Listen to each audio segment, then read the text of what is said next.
evening, everyone.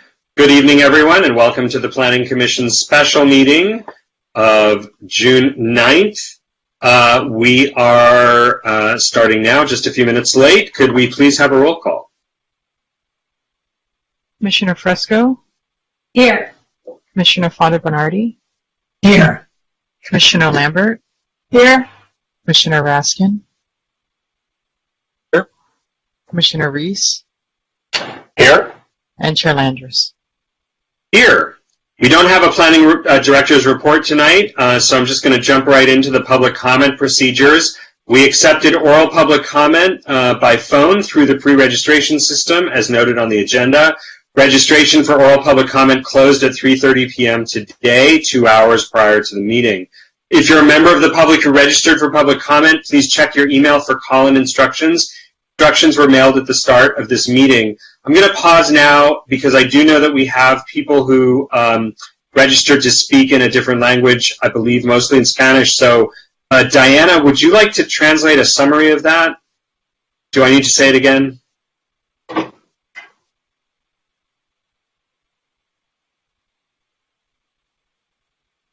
Diana?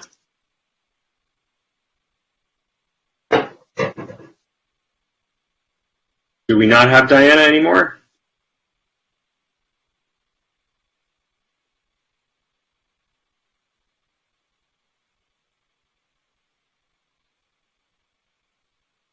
Diana, can you try speaking? You're off mute now. Can you try interacting with us? She's still with us. Sure. Okay. Diana, I'm going to ask you to translate the following, just to make sure everyone is aware. If you are a member of the public who registered for public comment, please check your email for call-in instructions. Instructions were emailed at the start of this meeting.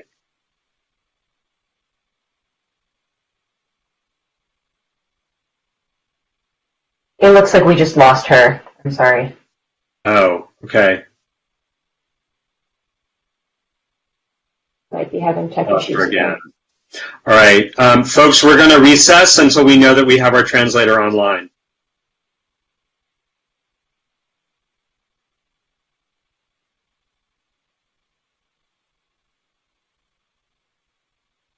We apologize for the delay.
Diana, can you hear us now?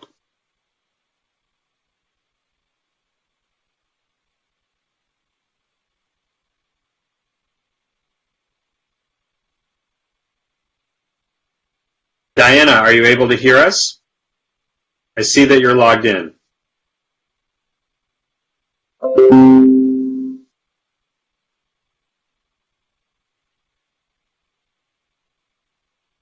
It looks like she's trying to speak, but the audio wasn't coming through. Yeah. Okay, it says her mic is on. Right. Diana, I emailed you earlier a phone number that you can call, and we can work with that. Instead of you being logged in through this program, you could just call into the meeting, and we'll take you off mute when it's time for you to interpret. Would you just be able to call into the meeting? She's on mute again.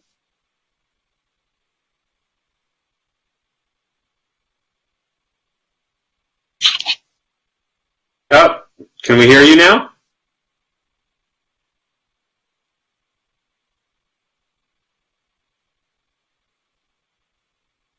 Yeah, I think, Diana, if you can hear us, please call into the meeting with the phone number that was emailed to you.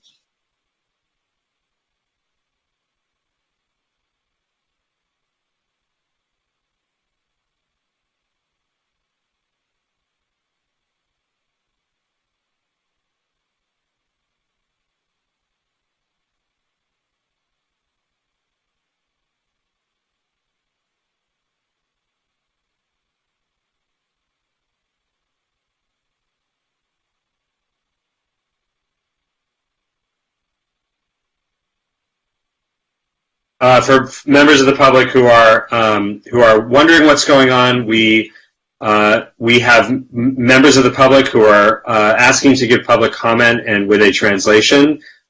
We are appropriately obligated to pursue as best we can principles of language justice because it's the right thing to do and because it's council policy. And so we, in order to be able to proceed, we continued this hearing a few weeks ago, due to the absence of a translator. And so we thought we had all the technical issues worked out, but apparently we don't, and we need to make sure that those technical issues, and our interpreter is here, she's trying to get into the meeting, and we need to be certain that she is in the meeting before we can proceed.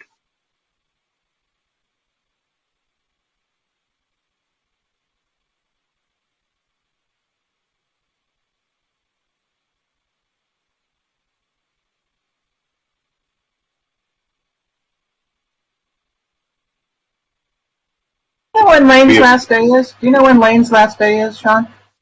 I do not. We're still in the public meeting, actually, so I don't know what her. No, I understand. I don't know what her last day is. I believe I saw a report that it is the 24th of June. Okay. In the press, I saw a report that it was the 24th of June. That's correct. Thanks, David.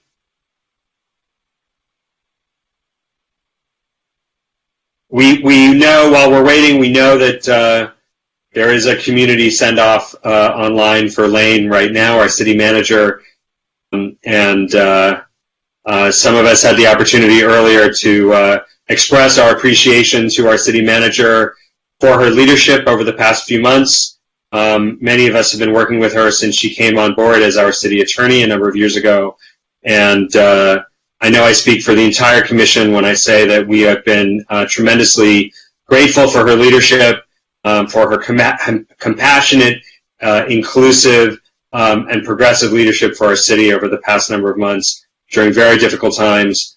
She stayed focused on an inclusive and equitable recovery for our city, addressing any number of very difficult issues, including land use issues, and we all wish her the very, very best. And her entire family as they move on to the next phase of their lives and careers, and we hope to see them again here in Santa Monica.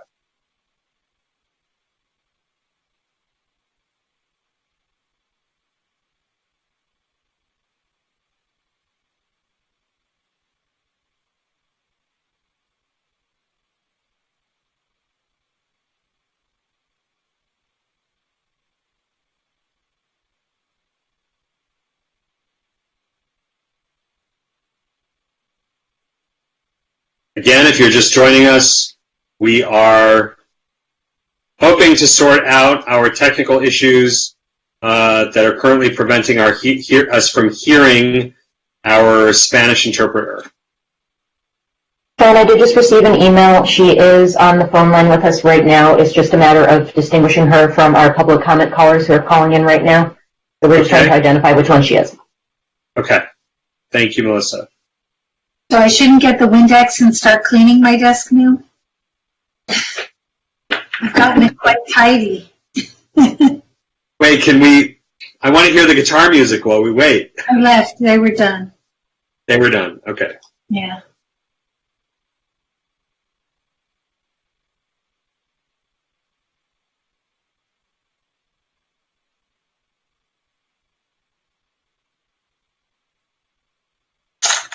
Well, David, I know that we don't have a formal, I'm vamping here, people. I know that we don't have a formal planning director's report, but am I not mistaken that the council made updated some zoning to enable continued sidewalk dining and other outdoor uses last night? Yeah, so they actually did some really good things last night in that regard. So they are allowing the continuance of the parklets, outdoor dining in parking lot areas, as well as in courtyards. So places that previously didn't allow outdoor dining, we are continuing those provisions for the foreseeable future. They also authorized staff to pursue a monthly closure of a small portion of Main Street. So that was approved. So all in all, really just helping to continue some of these things that have happened during COVID that really showed what a great city Santa Monica is from a outdoor dining perspective, and gave us an opportunity to use our outdoor spaces in a more creative way where some of these things, setting up tables in Gilbert's parking lot prior to this would have been shocking and would never have probably gotten through, but seeing that it happened and it worked really well, I think it gave the community and everyone an opportunity to see it. And again, looks like we'll be able to do it for the foreseeable future. Terrific. And also some mobility and parking structure 3 progress? Yeah, that was actually pulled from the agenda prior to the council discussion. Okay. Yeah, so that will most likely go back to the council at their meeting in 2 weeks. Okay, but the mobility piece move forward. Are we good? We have Diana back, I think. Terrific. Diana, can we just unmute you just to make sure that that's you? We've unmuted your microphone. Hi, this is Diana, the Spanish interpreter. Okay. Great. Thank you. Stay unmuted though. Let's keep Diana unmuted because I did want to make the announcements so that folks understand that we're how we're working. So I will restate the public comment procedures now, and thank you, David, for that quick non-report. So once again, if you are a member of the public who registered for public comment, please check your email for call-in instructions. Those instructions were emailed at the start of this meeting. Sí, buenas tardes. Para aquellas personas miembros del público que desean hacer un comentario público, se les envió a ustedes un correo electrónico diciéndoles a ustedes las instrucciones que deben de seguir. Y esto fue enviado por medio de un correo electrónico. Thank you. And one more announcement I want to make sure is translated, which is the moderator chat function in BlueJeans is for technical help from administrative staff only. It is not for public comment. The commission cannot see the moderator chat, and comments in the moderator chat will not be forwarded to the commission or entered into the record.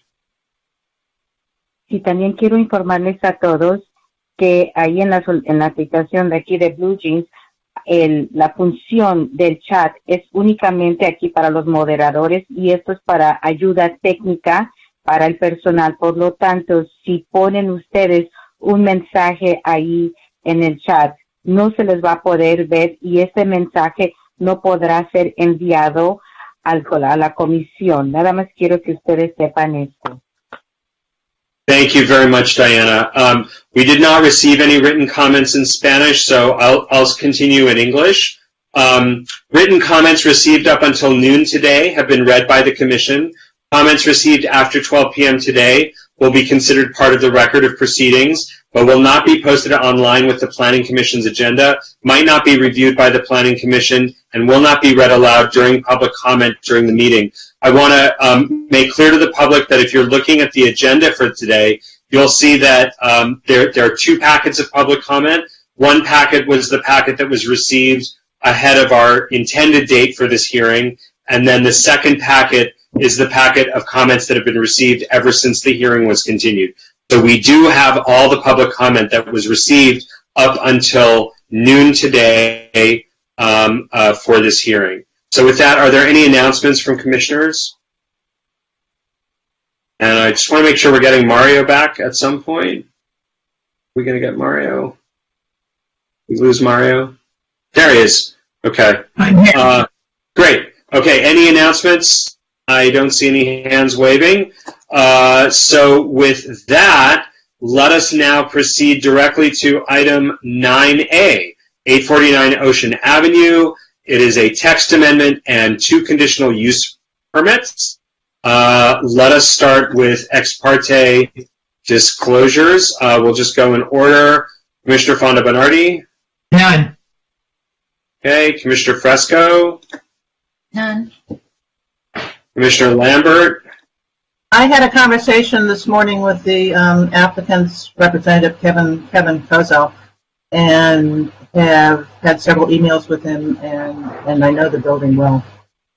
Okay. Yeah, I drive by a lot. Thank you. Commissioner Raskin? Yeah, on May 9th, I had telephone conversations with Kevin Kozel and Daniel Wilson from United here at Local 11. On May 19th, I had a telephone conversation with Carl Hansen. Okay. Commissioner Reese? Yeah, I would say 2 days before the last hearing, I had a conversation with the applicant's representative, Mr. Kozel, and then the day of the last hearing for a little bit. I'm sorry, you broke up. That broke up for a minute. The day of the hearing, site and sat in the alley for a little while. The day of the last hearing. Got it. And my ex partes are on May 18th and again on May 19th. I had 2 separate conversations with Mr. Kozel about the project and about potential responses to letters from the public. So that concludes our ex parte. Let me turn it now over to Rather Duong for the staff report. Thank you, Chair Landreth, and good evening, Chair and Commissioners. My name is Rather Duong. I'm an associate planner with the City Planning Division. And before I start, let me share my screen first. So I will set that up.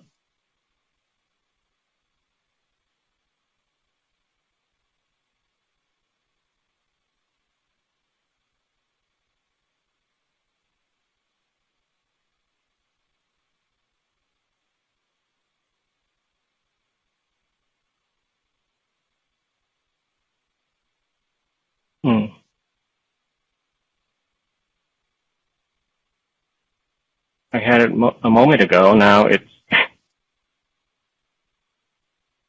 all right. Here we go.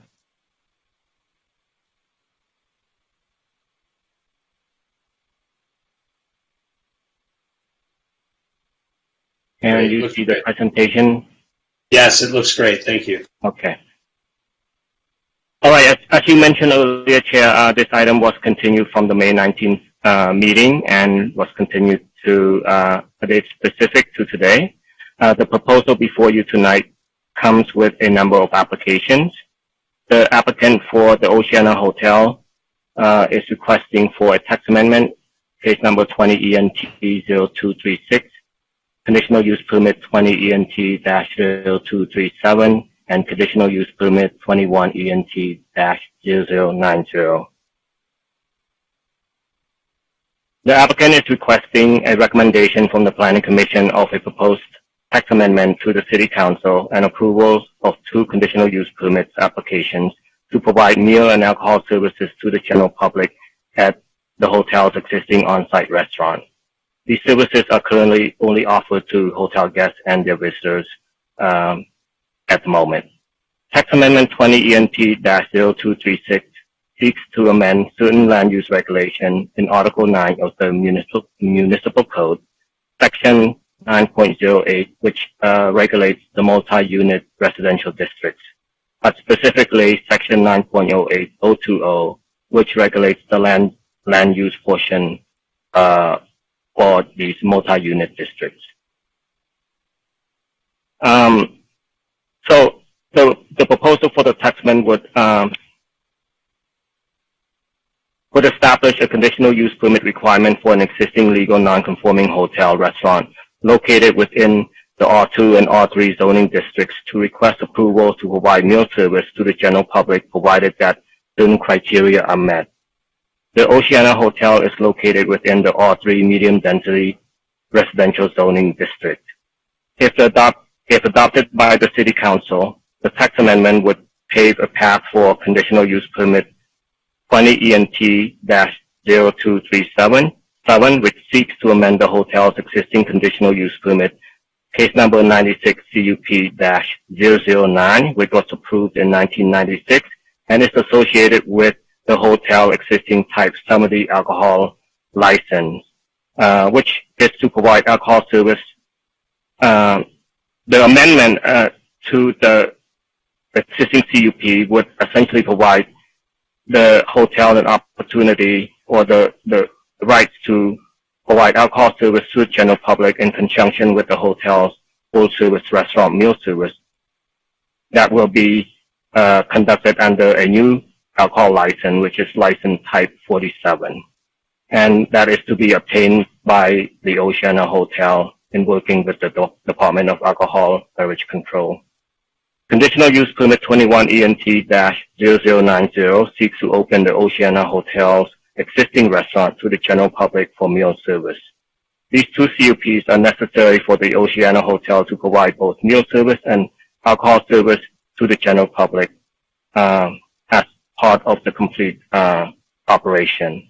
The Planning Commission is tasked in the review and approval of both CUPs while also forwarding a recommendation of the text amendment to the City Council for approval and adoption. The following issues should be considered by the Planning Commission in your review of the proposed project. The appropriateness of the proposed text amendment in allowing an existing legal non-conforming hotel in the R2 or R3 zoning district to apply for a conditional use permit to expand its full-service restaurant to the public, provided that certain criteria are met. 2, the appropriateness of extending existing guest visitor-only alcohol service to the general public in conjunction with a full-service restaurant meal service. And finally, the effectiveness of the recommended conditions of approval in minimizing any potential adverse impacts to the surrounding residential neighborhood in conjunction with both the alcohol and meal service to the public. It should be noted that if the Planning Commission moves to approve one or both CUPs, the approvals will not become effective until it is the adoption of the text amendment by the City Council. The project site is located at 849 Ocean Avenue in the northeast corner of Ocean and Idaho Avenues within the R3 zoning district. The site was developed originally in 1957 as an apartment building, and shortly after, in 1958, the building was converted into a hotel and has remained as a hotel use among its residential neighbors since its conversion. The building is a 3-story, 70-room hotel situated above a single level of subterranean parking and is surrounded on 3 sides by multifamily and condominium buildings on its north, south, and east, but fronts Palisades Park along the west elevation. Access to the subterranean parking is from First Alley, which is located at the rear of the building. The site is located within the Wilshire, Montana neighborhood, also known as Wilmont, which also happens to be the city's largest multi-family residential neighborhood. However, the hotel has been a familiar and known feature in this neighborhood for over 63 years. The hotel is similar in scale and proportion with the surrounding residential buildings and blends in with the existing development pattern as depicted here. So here you see three of its immediate neighbors to the north, south, and east across the alley. The hotel is designed as a courtyard building with common areas and open spaces carved out in the center of the building. All guest rooms and suites and exterior corridors face and surround the courtyard. This configuration is beneficial in containing noise to within the boundary of the property. By way of a number of ordinances and zone changes from R4 to R3, and from R4 to R3 north of Wilshire and back to R3, the hotel has been identified as a permitted use, a legal non-conforming use, and then finally a limited use. We provided a breakdown of events spanning through the hotel's 63-year history and discussed a couple of important baseline dates that are relevant to the proposal, which are January 1st, 1995 and July 23rd, 2015. The Oceana Hotel is considered a legal non-conforming use, and the proposal to open its existing on-site restaurant to the general public is an intensification of the legal non-conforming use. However, consistent with the non-conforming uses and structural provision of the zoning code, the city has the ability to determine whether a certain or type of intensification of use may be permitted. The structure of the proposed text amendment, as modified by staff, includes a process to evaluate and impose operational conditions that may be needed to manage this type of incremental expansion of existing restaurant meal service. It should be emphasized that the proposal contrasts significantly with a more impactful scenario where an existing legal non-hotel may seek to establish new restaurant meal and alcohol service where none existed previously. The proposed text amendment would amend, as I stated earlier, Section 9.08 of the zoning ordinance, which regulates the multi-unit residential districts, but particularly Section 9.08020, which speaks to the land use regulation for all of these districts. So the proposal to require a conditional use application for an existing hotel restaurant in the R2 and R3 zoning districts to request approval from the Planning Commission prior to sit-down meal service to the general public. It should be noted that the text amendment would not change underlying identification of hotels and motels as a prohibited use within the R3 and R4 zoning districts. And this process does not create an opportunity to propose a new hotel or motel in the same zoning district or a new restaurant component in an existing hotel. If the text amendment is recommended by the Planning Commission and adopted by the City Council, it would simply create a path forward for existing hotels and motels with an existing on-site restaurant to extend its meal service to the general public as a permitted limited use. As a limited use, it can only proceed if certain criteria are met and subject to the review and approval of a conditional use permit, which will be presented before the Planning Commission in a public hearing. In evaluating the text amendment, 3 criteria were established as benchmarks: that the hotel use was established and in existence as of January 1st, 1995. This criterion provides an eligibility benchmark for an existing hotel in the R2 and R3 zoning districts, based in part on prior zoning amendments that recognize existing lodging uses in the multifamily residential districts as allowed or permitted uses. Second, that the alcohol conditional use permit allowing the on-site service of alcoholic beverages to hotel guests and their visitors in guest rooms and in certain common areas was approved by the city prior to July 23, 2015. And the Oceana Hotel currently holds a Type 70 alcohol license, which provides the ability for the hotel to supply alcoholic beverages in refrigerators, in guest rooms, and serves alcohol beverages within specified common areas on the hotel properties to their guests and visitors.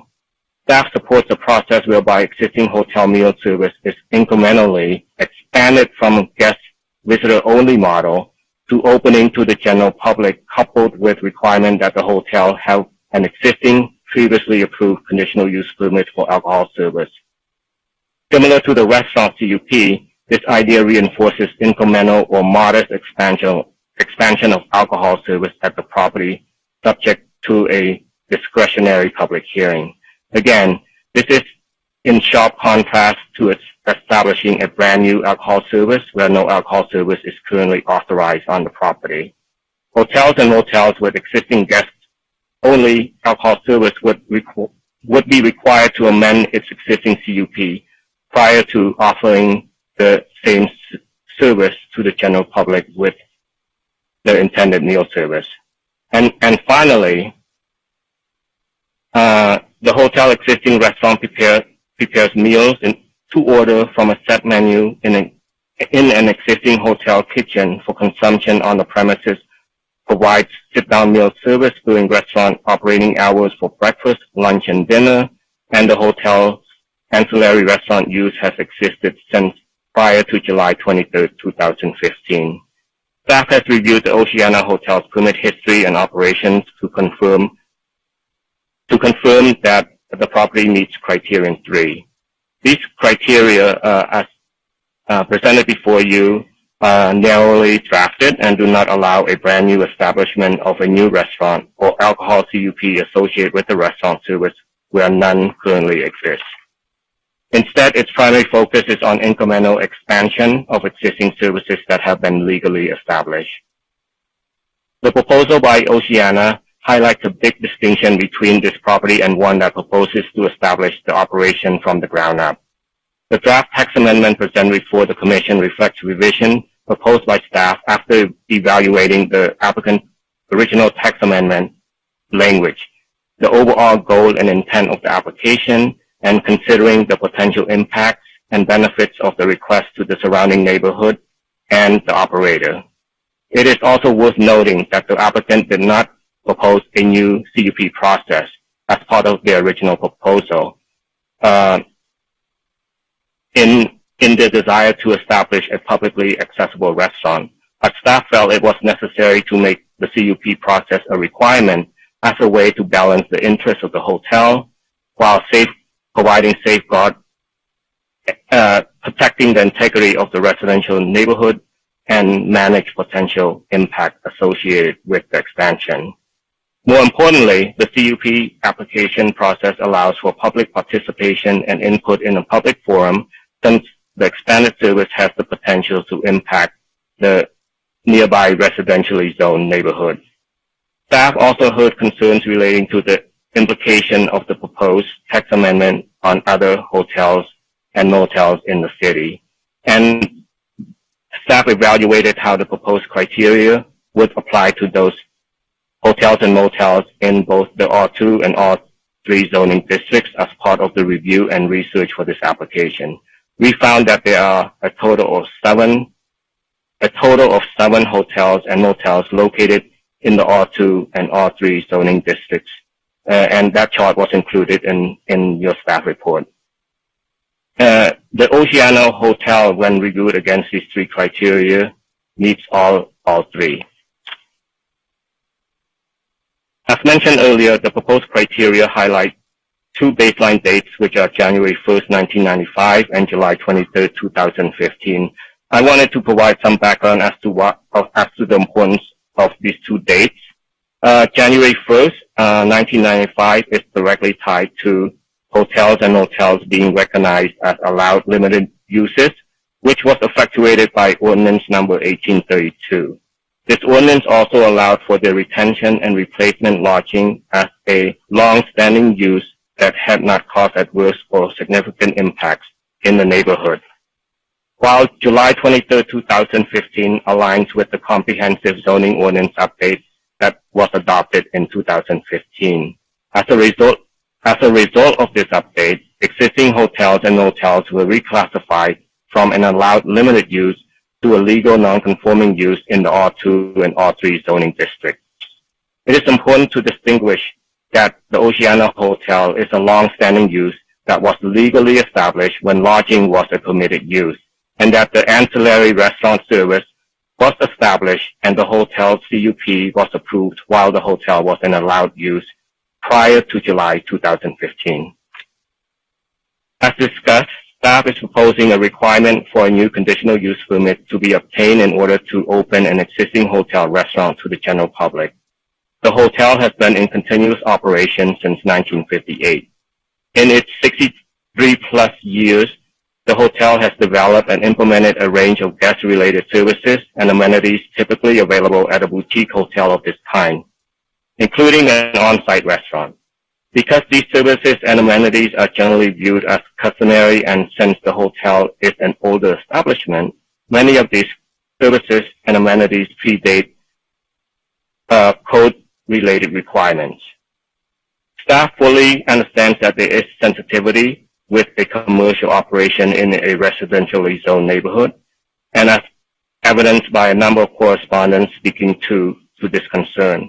For this reason, the new CUP requirement would establish a public hearing process to obtain public input, and also to present the project before the Planning Commission for similar inputs and inclusion of necessary conditional approval that may be necessary to protect the integrity of the neighborhood from adverse impacts. It was also expressed that opening up the hotel existing restaurant to the public is commercial intrusion into a residential zone. The applicant team reached out to immediate neighbors to gauge the level of support or opposition, and met with the Wilmont Neighborhood Group to share the details of the proposal, hear concerns, and gather input from the community. I believe this hearing was conducted on April 6, 2021. There is both support for the request and concern over commercial intrusion and impacts associated with potential noise, traffic and circulation, parking impacts, noise and times of delivery, and other commercial-related matters. To that end, staff is recommending a number of project-specific conditions for the Commission to consider. The proposal is partly I also wanted to share that the applicant first approached us with the idea that this proposal is partly a response to an ongoing interest expressed by nearby residents to dine at the restaurant, and in this respect, the restaurant can become a local and neighborhood serving amenity that can offer residents a new dining option within their neighborhood. To that end, it is worth noting that it is highly unlikely that a restaurant of this size will become a destination restaurant.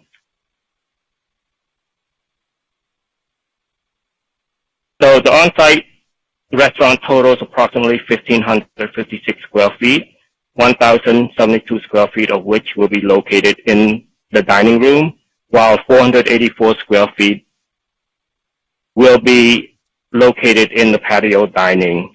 The total seating capacity will be 67 seats, as shown on this floor plan. The location and layout of the existing restaurant, including the dining patio, offer a number of benefits and are ideally situated. The restaurant internal location can only be accessed through the lobby and into the courtyard. The waiting area is also in the lobby. Any openings, including the entry, are directed toward the courtyard, and in a similar manner, all guest rooms and their entries face the courtyard. This internal facing design helps shield or block potential noise generated by the restaurant from spilling out to the nearby residential buildings. Based on the building design, if any noise impact is to be generated, it would likely affect the hotel guests first. From a business and customer service perspective, it is unlikely that these type of impacts would be ignored by hotel management. Here are some photos of the interior space, the interior dining room, as well as the courtyard area showing the patio dining in the bottom photo.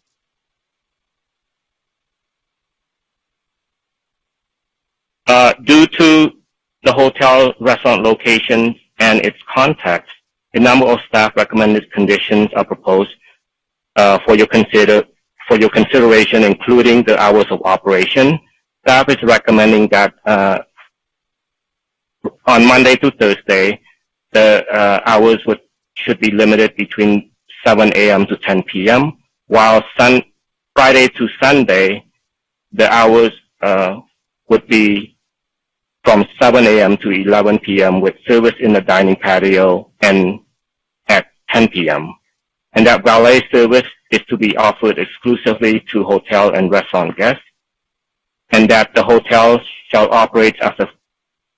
restaurant shall be operated as a full-service restaurant with set menu and wait staff, and that there is prohibition on the restaurant on becoming a standalone restaurant. There's limitation on special events, special or private events to 2 monthly, and restricting on the number of delivery to 3 days per week between the hours of 9 to 6 p.m., and that alcohol service shall be provided with meals, and that incentive program for patrons who walk, bike, etc. Shall be implemented. And also, there is a requirement to provide report on compliance with the conditions.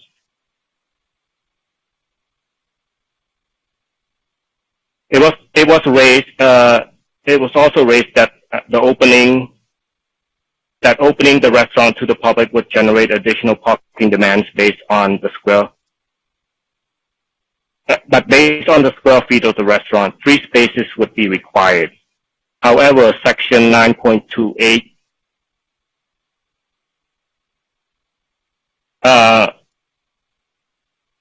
B2 of the zoning code waives the parking requirement for up to 3 spaces when associated with a change of use. And similarly, emergency interim zoning ordinance 2657 waives the parking requirement for up to 10 spaces for a change in use that is vested prior to the expiration of the ordinance on December 31st, 2022. The hotel can accommodate 66 parking spaces, 58 of which are striped, and 8 can be accommodated in drive aisles through valet service. And to assess whether the applicant proposal would be impactful to the neighborhood, staff evaluated the earlier parking analysis prepared for the property associated with prior application and requested additional information to assess parking utilization prior to March 2020 before the onset of the pandemic. While additional parking is not required by code, the hotel existing parking supply can satisfactorily accommodate the incremental increase in activity at the property associated with opening the existing restaurant to the public, based on a substantial decrease in parking demand generated by the hotel due in large part to the rise in popularity and prevalence of services such as Uber and Lyft. In the intervening years between 2006 and 2015, the parking studies concluded that the hotel has remained unchanged in terms of the number of rooms and the guest amenities and services it provides. For this reason, it is worth referencing the finding in the prior analysis to understand historic parking needs at the property. It is reasonable to anticipate that opening the existing restaurant to the general public has the potential to generate additional parking demands. However, the applicant maintains that over the past 5 years, the hotel's parking garage has been typically less than 50% utilized, which is consistent with and supported by the parking studies prepared by Linscott Law and Greenspan in 2006 and 2015. And it is also worth noting that hotel guests will be and can be restaurant guests, and that the hotel is located in close proximity to downtown and will benefit from the Park Once many destination approach to parking generally employed by visitors to downtown. The hotel is located in a residential neighborhood and is likely to attract nearby residents who can walk or bike to the restaurant. and that the surrounding neighborhood is generally regulated by preferential parking, with the exception of Montana Avenue further north and Ocean Avenue to the west of the property, where there are metered parking spaces across the street adjacent to Palisades Park. These preferential parking districts further safeguard the neighborhood from new and potential impacts relating to noise, parking, and circulation. There has been, again, as stated earlier, there's been decrease in parking demand at the hotels due to the popularity of ride-hailing services such as Uber, Lyft, and bike share programs and scooters. And the hotel is located near along a protected bike path, making the restaurant easily accessible.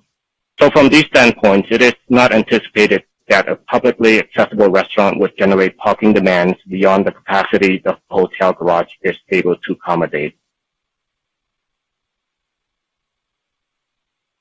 And finally, CUP amendment of CUP 96-009.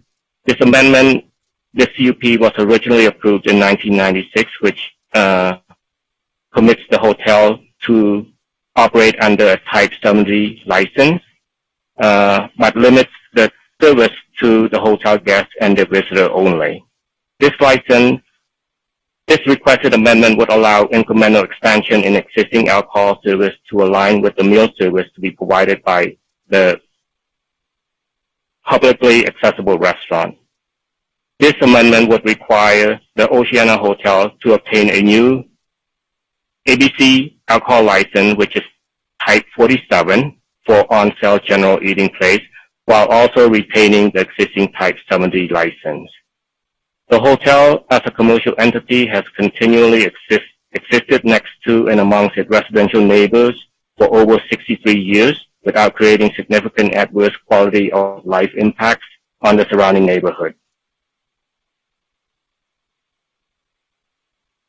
So we reviewed the proposal and application against for consistency with the LUS. The LUS identifies this neighborhood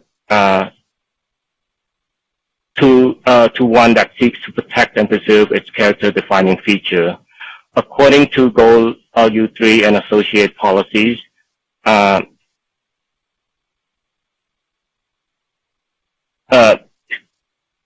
seek to focus on creating local serving uses, particularly uses that serve residents' daily needs and are located within easy walking distance in order to reduce the frequency and length of trip. And also Goal 3.2, which seeks to allow small-scale retail uses in neighborhoods with a land use designation of low density residential, medium density residential, or high density housing. The Oceana Hotel is located in the medium density residential neighborhood district. Public notices were mailed to property owners and tenants located within 750-foot radius of the subject site. The same notice was also published in the Santa Monica Daily Press, and staff received 31 correspondence. That includes comments received after 12 p.m. today, and of the 31, 15 are in favor and 16 are in opposition. So you can see that it's split in the middle almost. So with that, based on the facts surrounding the applications and the request, staff is recommending that the Planning Commission adopt the resolution of recommendation to recommend that the City Council approve Text Amendment 20 ENT 0236, approve Conditional Use Permit 20 ENT 0237, subject to Council approval of the text amendment, approve Conditional Use Permit 21 ENT-0090, and also adopt the Statement of Official Action for Conditional Use Permits 20 ENT-0237 and 21 ENT-0090, or the Commission may decide on an alternative action as noted in the staff report. And with that, I conclude my presentation, but I am available for any question from the Commission. Thank you. Thank you, Rather. Let's start with Commissioner Fonda Bernardi if you have any questions for staff. Yeah, hi, Rather. I have a question. Did I understand you correctly to say that there are 7 hotels, R2, R3 zone, that have restaurants that could potentially take advantage of this? Or is it just that many hotels that have no restaurants?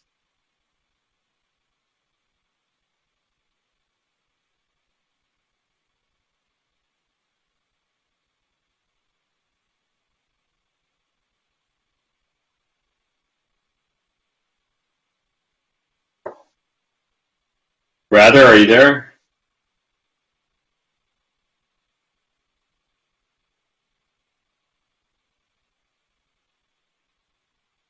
Did we lose Rather?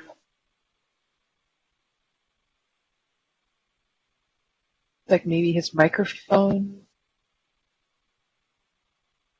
Mario, if you look at the... I'll try to reach out. Yeah, Mario, if you look at the bottom of page 12 of the staff report, my understanding, and I think we do want to hear staff to confirm this, but my understanding is that there are only 7 hotels that were in operation as a hotel in R2 or R3 on January 1st, 1995, and then they get filtered down from there, and the only one that filters through the restaurant use and the alcohol CUP is the applicant, but I may be misreading that table. That's correct. I apologize. I logged off accidentally when I meant to stop the screen share. Oh, okay. But I heard the question, Commissioner Bernardi. Yes, that chart simply is to indicate that there are 7 hotels located in the R2 and R3 zoning districts, but that doesn't mean that those hotels have existing restaurant on the property. Okay, thank you. Are you good? Okay, so Commissioner Fresco? Nina? Yeah, Rather, I just wanted to make sure I understand all of the different options, because whatever we do is dependent on a text amendment. So first of all, regardless of what we do here, whether we recommend or not, whether we approve a CUP or not, council still looks at the text amendment. That's right, isn't it? Yeah. Yes. And so if we, for whatever reason, didn't approve a CUP, but the text amendment still went to council, if the applicant wanted to still get the CUP, assuming they got the text amendment, they would appeal us and appeal our decision, and then when it went for the text amendment, they would hear the appeal and discuss the text. How does that work? I'm just... What you laid out just now is one possible scenario that could happen, but again, the CUP process, it's not a prohibition. If the text amendment is approved, generally speaking, the CUP process is not a prohibition to not create a restaurant or allow the business to serve alcohol to the public. It's simply a mechanism for the commission to see if additional conditions could or need to be added to protect the neighborhood or safeguard the residents. And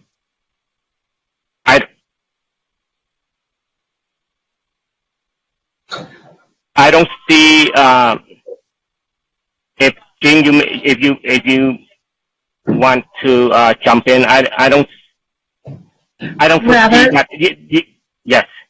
Hi, this is Roxanne Tanneray. Let me jump in on this. I think I understand, Commissioner Fresco, your question. This is a process question about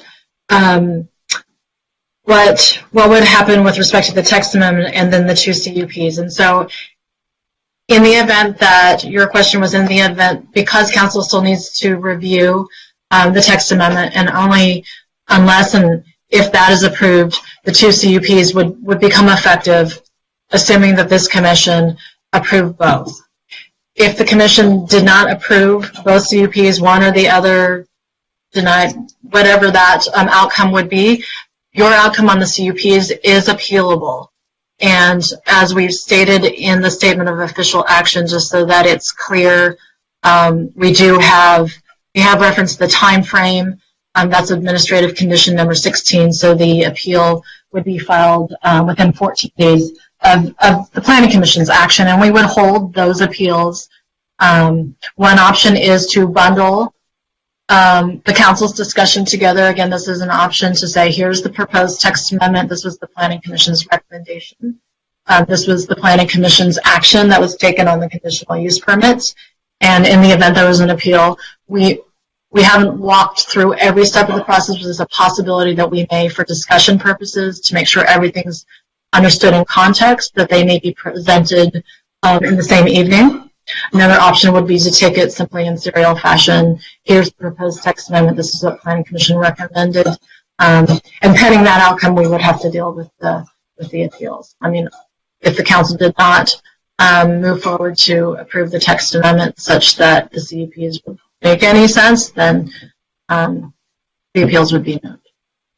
I hope that answers your question. Yeah, basically you've confirmed that it's going to be really confusing, and I hope it doesn't turn out that way. All right, thank you. I mean confusing. Okay, Commissioner Lambert. Okay, just to follow up on what Nina was saying, isn't it's true that the CUPs are not activated until the text amendment is adopted, right? The conditional use permits will not be effective unless and until the council acts on the text amendment. So if the council doesn't approve the text amendment, the CUPs go away, right? Yes, that would be the case. We would not be able to approve that, yeah. Mm-hmm.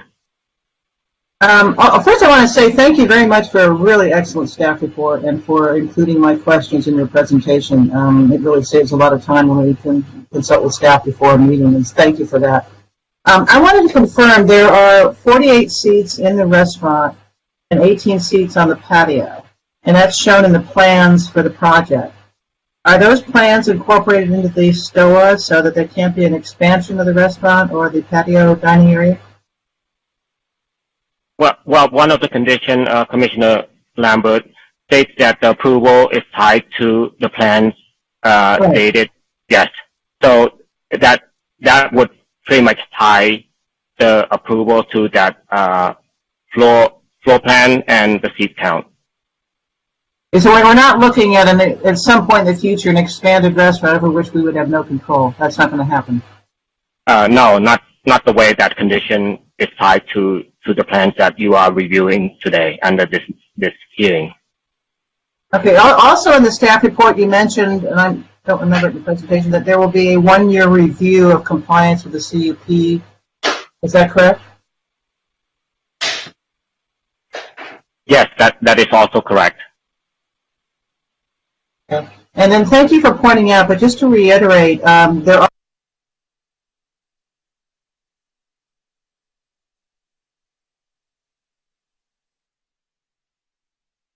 and I don't remember it in the presentation, that there will be a 1-year review of compliance with the CUP.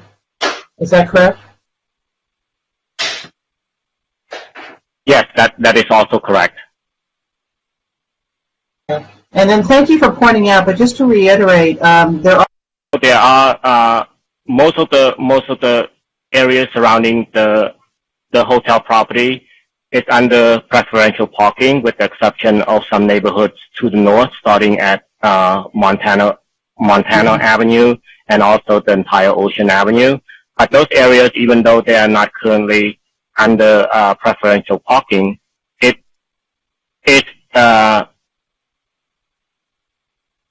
can be turned into preferential parking districts simply through a petition from the residents in the neighborhood. So it is set up for the creation of the districts as we speak now. Okay, and this does not go to coastal, right? Because there's no construction involved. generally, since there's no expansion, that is our belief as well. But the applicant has been informed that if Coastal Commission requires a review, we will double check to see whether in fact this type of work requires coastal review. But the applicant has been informed that there may be that type of review. And then finally, they're saying they will, and maybe I'll ask the applicant this as well, they want the freedom to do up to 2 special events a month. I'm not clear what the definition of special event is. Do we have, I mean, we can limit that, I assume, in terms of, I'm sure there are occupancy limits on the restaurant itself, but I'm just a little nervous about what that means in terms of parking, but it's probably more appropriate to ask the applicant that. So thank you. All right, Commissioner Raskin.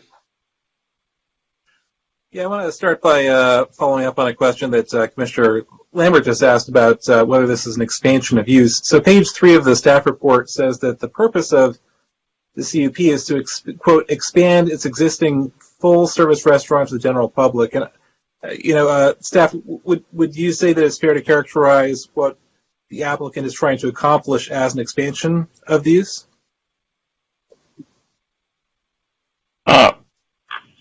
We are saying that first of all, we are saying that the use is legal non-conforming as it exists now at the hotel. So the proposal to extend the restaurant and alcohol service to the general public would be seen as an expansion. However, this is a little bit different from a scenario where what we're seeing is that the services, the facilities are already in place, and this is incremental expansion. That it's not the same to say that someone new is asking for the same type of services to be provided where none exist now. So the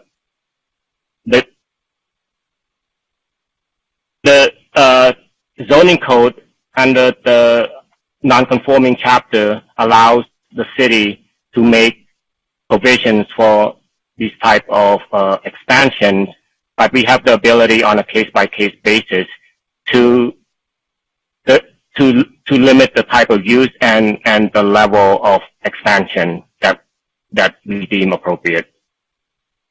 Well, thank you. Yeah, I asked about the expansion because this project relies on a Class 1 CEQA exemption, and that class of exemption states, and I'll just quote this for you, Class 1 consists of the operation, repair, maintenance, permitting, leasing, licensing, or minor alteration of existing public or private structures, facilities, mechanical equipment, or topographical features involving negligible or no expansion of existing or former use. So I'm just trying to reconcile, the characterization of this as an expansion with the use of that CEQA exemption, and maybe Mr. Kozel can speak to this as well, but I'd be curious to hear your thoughts.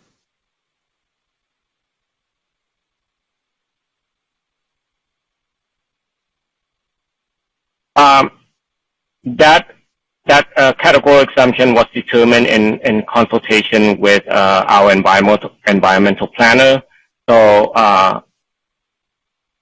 I believe we've used the same class of exemption in the past for similar type of requests. So this, by any means, would not be considered any different. But again, I'm not an expert. I think if I could jump in for that particular Class 1 exemption, that was determined to be the appropriate level of environmental review, given that the project, although it involves an expansion of the service because it's being open to the public, it's the operation, repair, maintenance, leasing, licensing. It's an existing hotel, right? It's not building a new hotel. The restaurant is on site and existing today.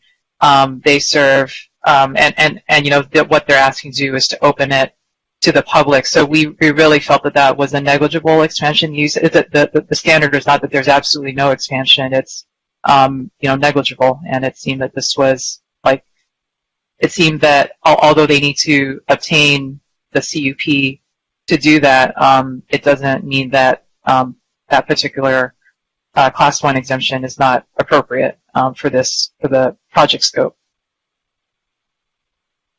Thank you. And yeah, maybe the applicant team can address that as well. Turning to something different, I'm hoping that our deputy city attorney can speak to the legal standard for granting a zone text amendment that affects only a single property and the rational basis standard. Sure, I'd be happy to. So California courts have actually looked at this issue several times over the years, as you can imagine. But I can start with the rational basis standard, and that is the general rule that applies when a court is examining a zone text amendment that, in general, anytime the city adopts a zoning rule. And that is, a court will look to see if there's if the decision is rationally related to a legitimate government interest. And so it's a very deferential standard, as you can imagine, to the governmental agency. And with respect to zone text amendments that affect only one property, there is, the concept of spot zoning. And if a court determined that a spot zone is occurring, they will look to determine whether or not the decision was appropriate based on evidence in the record. The evidence in the record of a substantial public interest. My apologies for not being able to speak properly. Evidence in the record of a substantial public interest. That's based on a 2014 case in California appellate court case. And so also in 2019, a similar set of facts occurred before at a California appellate court, and they also referred back to the rational basis standard for a zone change that affected only one property. Thanks. And just to be clear, this zone text amendment would authorize only this hotel and this hotel only to operate a hotel restaurant in a residential zone? Yes, based on staff's analysis after setting forth the criteria as set forth in the staff report at the table, staff went through the analysis with all three factors, and only this hotel would end up qualifying based on all three factors. And generally, the basis is that it would provide a public benefit? Yes, as there are, pardon me, text amendment findings in your resolution of recommendation that staff believes support the text amendment. And is there any? Sorry, I didn't mean to interrupt there. No, please. But is there any reason why we couldn't, say, for example, adopt a text amendment that says that any hotel operating in a residential zone, regardless of the date at which it was established or the date in which the restaurant was established, could operate a restaurant or a new restaurant if it wanted to? Yes, that's absolutely within your discretion to do so. Okay. Maybe turning back to, rather, I don't know if you know the answer to this, but does the Pally House hotel have a cafe or restaurant? No, it does not. Okay. Just a general question, and this is the last one. Do you know when the last time was that Santa Monica approved a zone text amendment that affected only one property?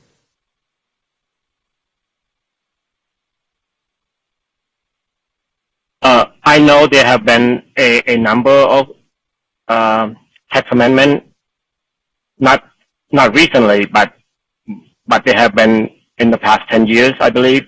I know the applicant has done some research while prepping for this application. I just don't remember the year and the property, but I'm sure the applicant can share a couple of properties where this took place. I know yeah, I'll leave it at that. Okay. All right. Thank you very much, everyone. Thanks. Commissioner Reese. Yeah, thank you for the opportunity to ask questions and staff report. I have a couple of questions related to conditions that I'm seeing. In condition 1, we talk about hours of operation versus weekdays, and it includes Sunday as a weekend and extends the hours. That seems unique to me. That seems to conflict with past experience where weekends were more Thursday, Friday, Saturday, where we saw a little more lax hours. Can you respond to that? Is my understanding wrong, or is this fairly typical that we would have Sunday be a later hour? We've seen both actually in terms of which days constitute the weekend portion of the week and the weekday portion. So I do agree with you that generally it stops at Saturday, but I have seen where Sunday is included. So in this case, the applicant is interested in extending the weekend service to include Sunday. Okay. And then another condition, condition 3, when it talks about loading, I'm curious, under their current CUPs, do they have loading restrictions, or what loading rules are they operating under today? The existing CUP for the Oceana Hotel is not as comprehensive, being that it's an older approval.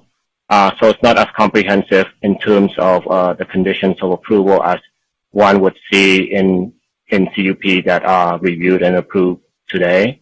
So it's not clear the type of loading that takes place on the property, but I know that according to the hotel ownership, it can take place, maybe perhaps this is the delivery service, that it can take place at the rear or in the parking lot, in the subterranean parking facilities.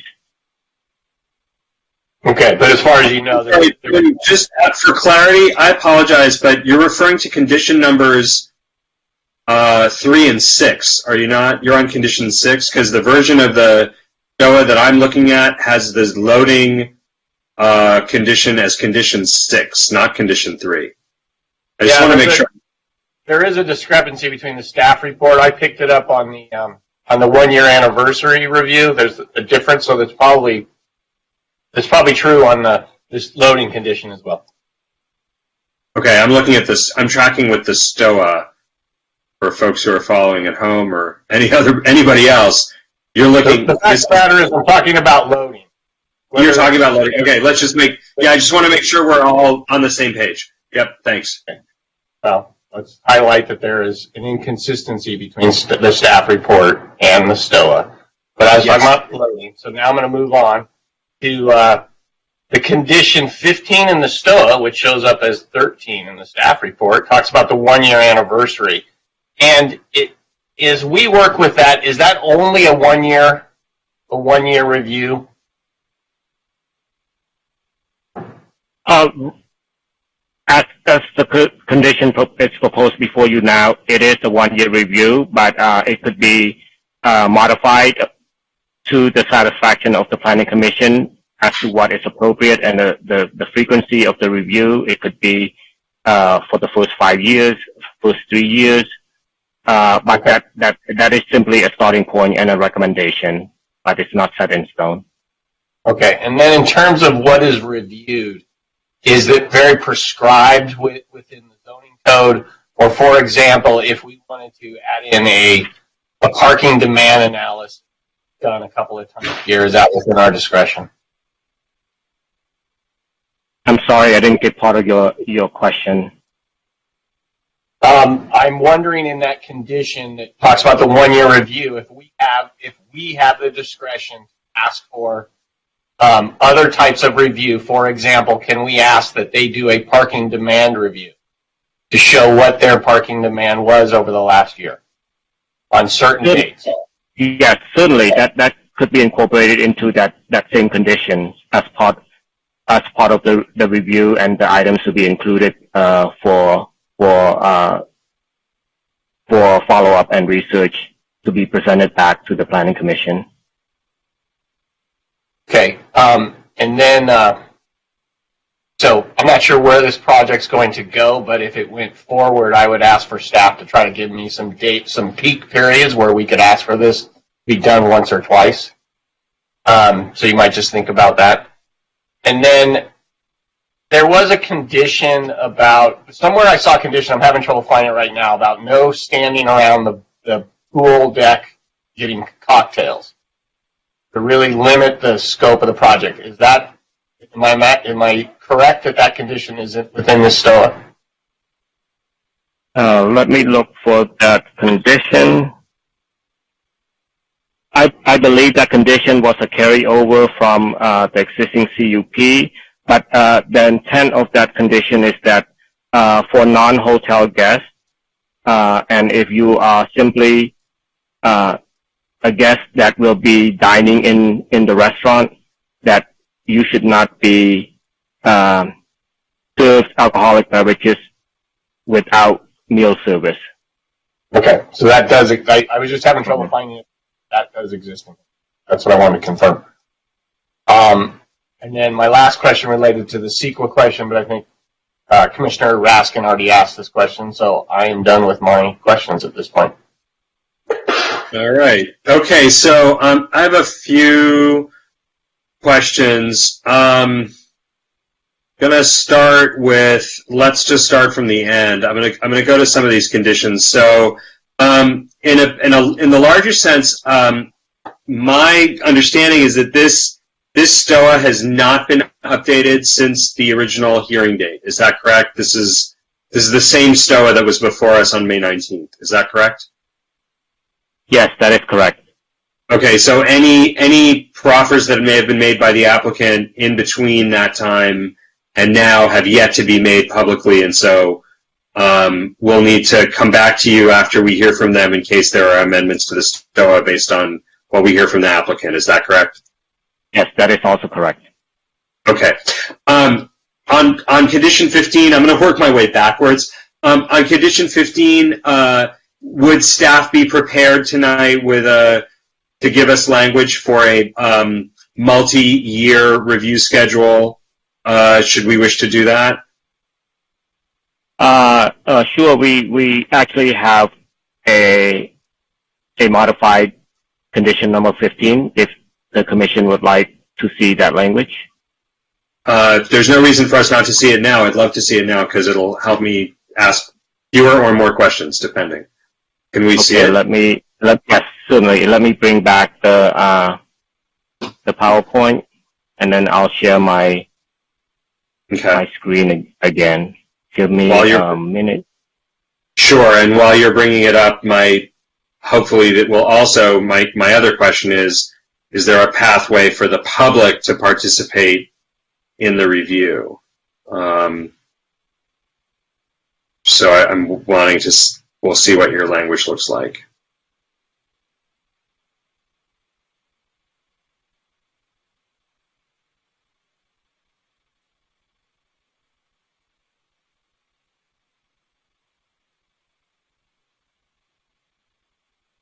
Can you see my screen?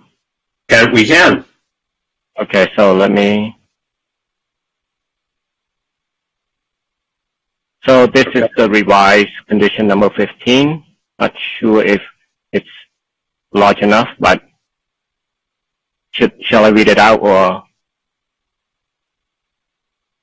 So I'll just, consistent with the purpose of this code, compliance report for 3 consecutive years with the first report filed within 1 year, and then you're adding that the information item will be posted on the city's website and notice shall be given by any additional means deemed appropriate by the director. Would it be clear is it clear, and I just want to clarify this with staff, in the current language, my understanding is it gets posted as an information item. I feel like we're overdue for some information items on some things we approved more than a year ago. It'll be posted as an information item, and then either staff will either put it on the agenda, or the commission has the opportunity to agendize it, should this commission wish to agendize it. Is that correct? That is one possible scenarios where it could happen and where this item can be presented in a public forum. Yes. Right. So the scenario I'm trying to avoid, and this is what I'm getting at in my question is, does this language prevent that review from happening entirely privately? Is there any path under this language that would enable the review to happen, to be submitted with no public notice, with no notice to anybody that it had been resolved? Or would there always be, no matter how it goes, a moment where a member of the public can be heard and where the commission can say, no, we want a hearing on this?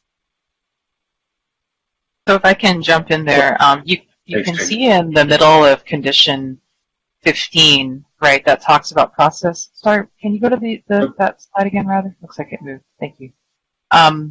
So it reads, after submittal of this compliance report, staff shall either set the matter for a public hearing, which is noticed in the same manner as the original permit application, which would be the CUP, right? So it would be noticed just like the CUP. There would be the normal hearing procedures. So staff has the prerogative to do that originally, or staff could, would do that, or staff would prepare the information item to the Planning Commission with that compliance report.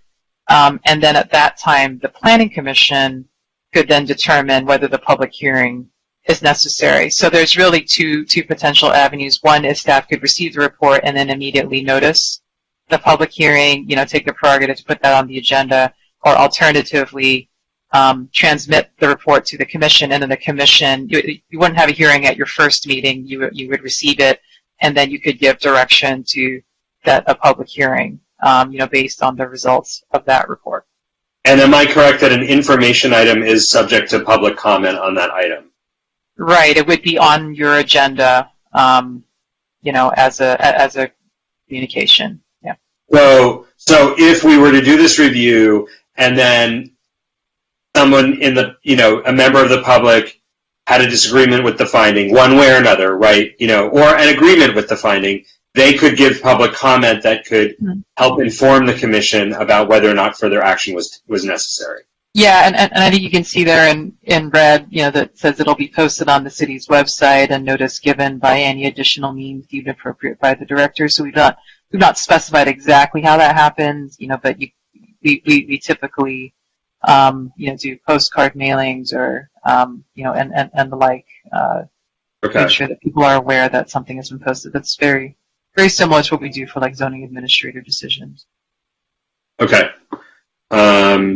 Great. And would the director be open to a requirement, a postcard requirement for a 2-block radius, or not so much?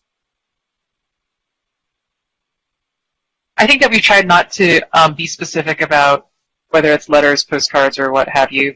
But if you want to suggest a distancing requirement, that can certainly be added into this. Okay, we can come back in discussion. All right, you got a little ahead of me there on 11, but let's jump to 11. I noticed that valet parking shall be provided for hotel and restaurant guests arriving by personal vehicles. I think that this will eventually make people like Elon Musk very excited because there may be valet parking for airships and other personal transportation devices. But in the immediate future, I'm most interested in valet parking for bikes and potentially personal, sort of personal micro mobility devices. So can we make that more explicit? Do we have language to make that more explicit? I see bikes and other modes of transportation. Okay. So I guess they'll still have to have a tether for the airship, but that looks arising by personal vehicles, including bikes and other modes of transportation. Terrific. Okay, thank you. And then I would like to go back. This is my last sort of big bucket of questions. I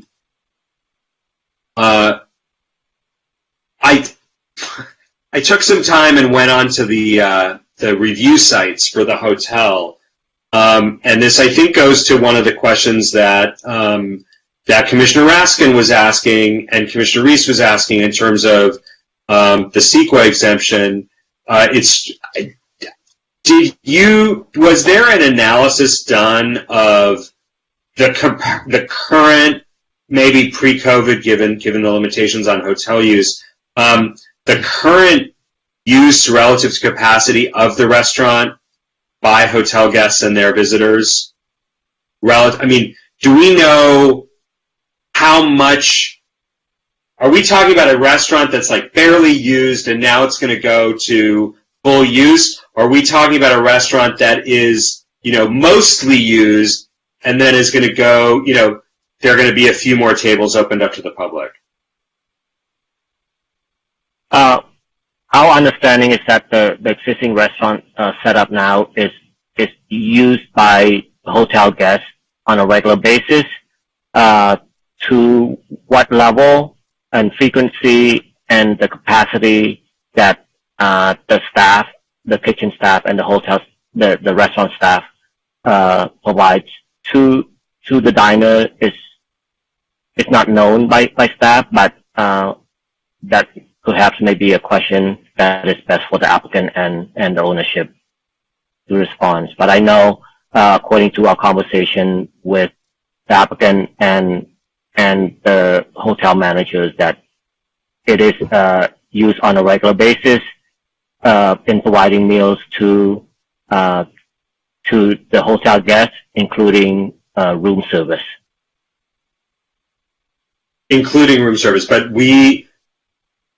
at the moment, we are not, and I don't know, are we entertaining a proposal to provide food for takeout? Would that, if it becomes available to the public, would takeout then be an option for this restaurant? Presumably it would, right? Well, according to one of the conditions that is proposed is that the restaurant is to provide meals for breakfast, lunch, and dinner, and should be operated as a sit-down service with wait staff. So I'm not sure whether that would include takeout or not. Based on that condition, I would presume that it's primarily a sit-down, full-service type of restaurant as intended by the conditions. Yeah, but I'm actually not. I'm not making a judgment here. That's silence about takeout is not the same thing as banning takeout, and I'm not entirely clear that we are in a position to regulate takeout. Is that correct? Heidi? Sorry, this is June. Are you saying that, because there's a definition of restaurant in the zoning ordinance and it does not explicitly ban takeout? Because I think I'm trying to understand what you mean by takeout. Do you mean like fast food restaurant, like a completely different class? So where I'm going with this, where I'm going with this is it strikes me from reading some of the review sites, and perhaps the applicant can provide some clarity, that many of the guests for breakfast are vouchered into breakfast. So they probably have more guests using the hotel for breakfast. There's not a lot of evidence about whether or not they're really operating at lunchtime for hotel guests, and then a somewhat smaller proportion of hotel guests on the review sites indicated that they were eating in the restaurant for dinner. I mean, that's pretty typical for a hotel. So I'm trying to get a sense of what the expansion looks like, and then one of the things that we know this about restaurants in Santa Monica right now, or the restaurant industry, is that it is extremely difficult in the current, sort of economic environment to staff up to full service based on the current economic situation and hiring situation. But this is a land use decision, not an operating decision.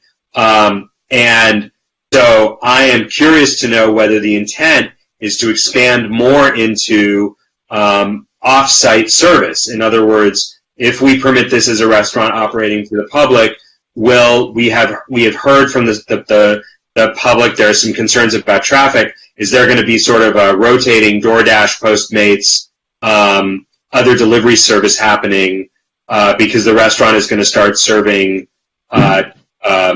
people who are eating at home? Sean, Yeah. Oh, excuse me, Commissioner Landers, this is Roxanne. I want to frame this a little bit. With respect to the question that it sounds like folks are getting at with respect to how your question about how is this expansion on a already bustling, super busy restaurant, and we're proposing to open it. So let me point out two things. One is that while we didn't do an empirical count because that really conditions did not lend to that.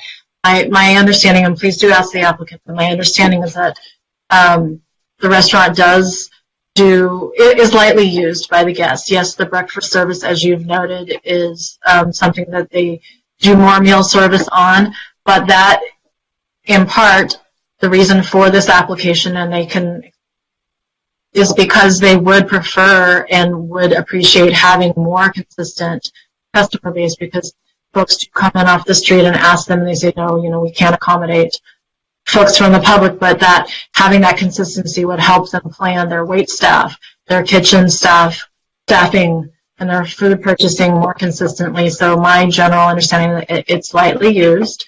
And with respect to takeout, condition number 40 specifies that takeout service shall only be incidental to the primary sit-down use. There we go. If you want us to drill down on that more, we certainly don't ever have envisioned that as something that we would prohibit. But on the other hand, we also never would envision that that the full service sit-down aspect of the restaurant would not turn into a commercial kitchen putting food out in the manner that I think you're describing.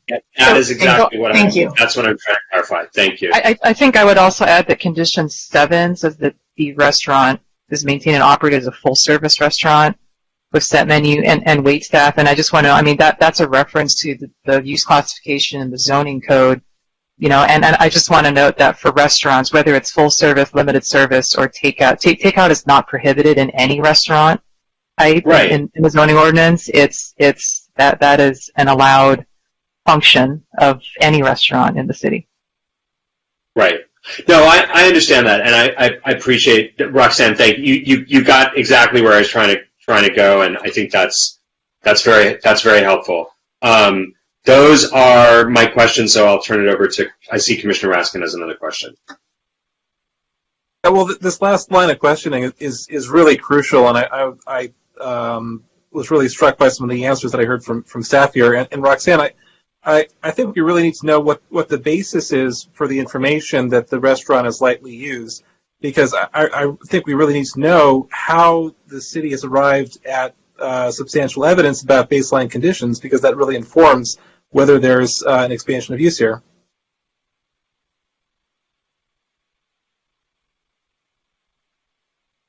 Part of that is based on looking at the overall floor plan, looking at what physically can be accommodated, and in part based on the application that was submitted, that we did go over many iterations of the proposal, the concept.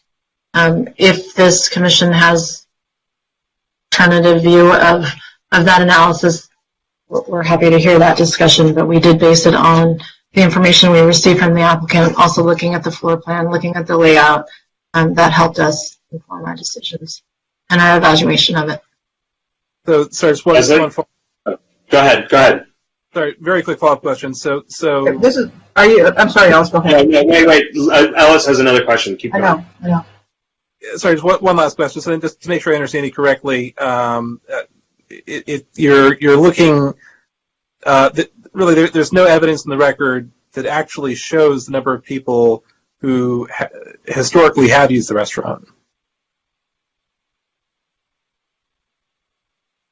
No. Empirically, no. Right, but what I hear staff saying, and I want to clarify my understanding of this question, is that the restaurant has the capacity, and because this is a land use decision, what we are really looking at is there is a negligible to no expansion of capacity. The restaurant is there. the staff, the kitchen is there, the staff is there. There's actually a set of customers who are coming in and then walking away because they're not allowed to be served. And we're not talking about, it's negligible, as I understand it, it's negligible in the sense that the capacity is fully built out. And we are not adding capacity, we're not adding seats. I believe it was Commissioner Lambert who was asking about the floor plan. And so we're not looking at a expansion beyond the sort of plan that was approved for this restaurant. But maybe I misunderstood. I may be misunderstanding. You're right. Let's please continue this during discussion. I think that we have different ideas of what expansion means. Okay, that's what I was asking staff. Okay, Commissioner Lambert. I think it would be really helpful between now and the time we all got home to hear from the city attorney about the CEQA question. And if Rachel is around, I'd really like to hear their opinion of what this discussion is, what it means, and, you know, their interpretation. That would be very helpful for me. Yeah. I think it would be really helpful to hear from the applicant. Agreed. I was about to say, let's go to the applicant who's now heard a whole line of questions from us and may have some things to say.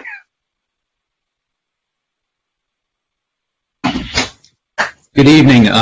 Kevin Kozel, 1250 6th Street, Santa Monica.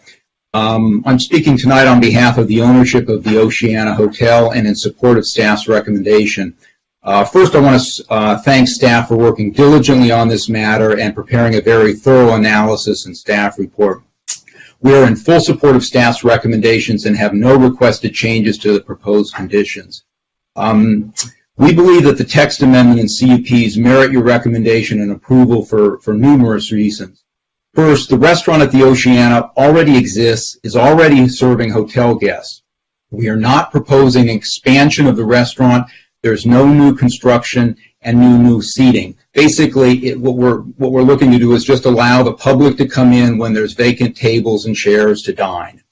The Oceana Hotel has existed at this site for decades. The restaurant has a proven record without causing any adverse impacts. Nearby residents desire to dine at the restaurant, and these applications responsibly advance loose goals of providing neighborhood-serving commercial uses residents can walk to and reducing vehicle trips.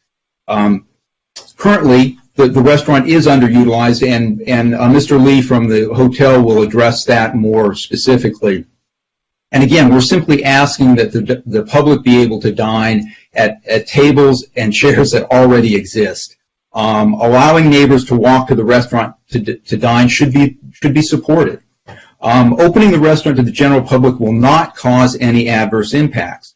There's not a separate entrance to the restaurant from the outside. The restaurant guests will enter through the lobby. They'll have to walk down the pool deck to get into the restaurant. It's also, as staff pointed out, it's very important to remember that all of the hotel rooms open to the courtyard. There's no interior hallways. And so if there is any noise from the restaurant that impacts neighbors, it actually will have a greater impact on the hotel guests. And the Oceana has absolutely no interest in operating a restaurant that adversely impacts its hotel guests.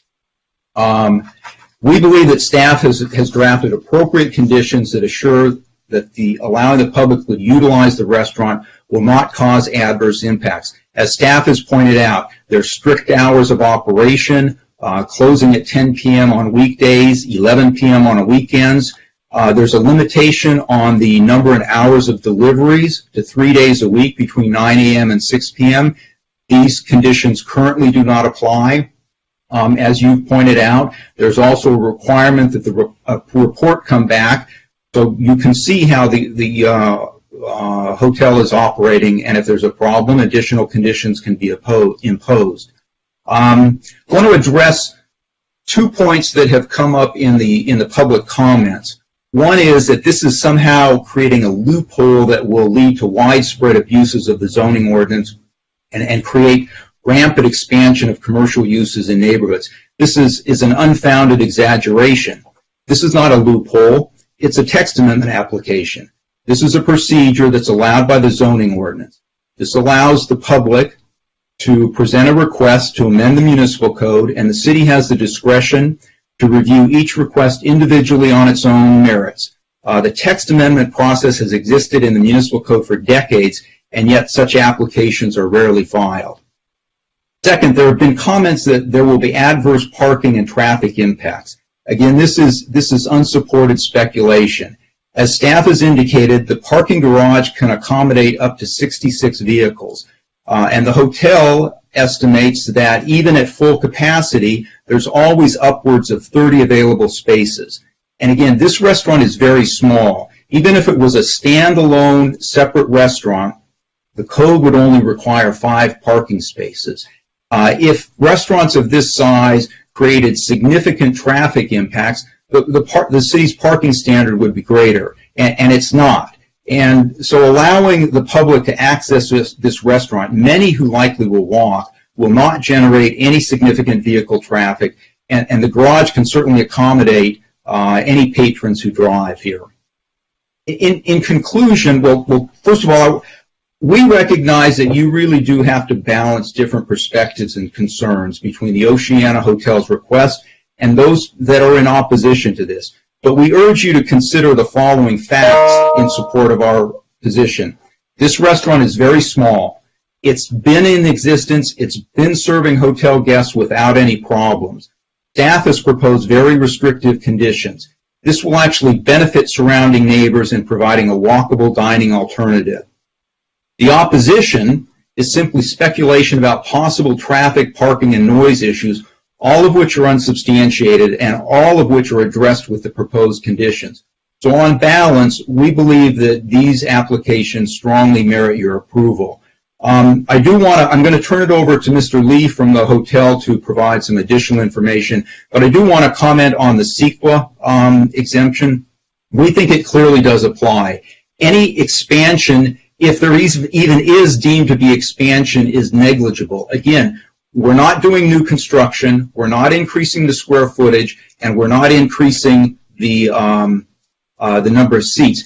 It's just the people that may come. And this becomes a very difficult analysis because you could say, for an example, a restaurant that's not very well run, doesn't have a lot of business, all of a sudden it has more business. Is that really an expansion? We don't think so. It's just more activity. In addition, and I'll let the city attorney address this if they would like to, but we believe there's also CEQA case law interpreting this exemption that basically says, for example, I found a case very quickly about a fairgrounds that opened up a rodeo, and the court said the Class 1 applies because this really is a historical use, it's not a change of use, and allowing that rodeo at the fairgrounds was not an expansion that was not covered by the Class 1. And with that, I'm going to turn it over to Mr. Lee from the hotel, one of the principals, to address some comments. So I'm going to step away from the camera and let Mr. Lee speak. Good evening. My name is Bobby Lee, and I'm the president of JRK Property Holdings, family-owned real estate company based in West Los Angeles. Our company was established in 1991, and my business partner purchased the Oceana Hotel in 1995, which we have owned and operated ever since.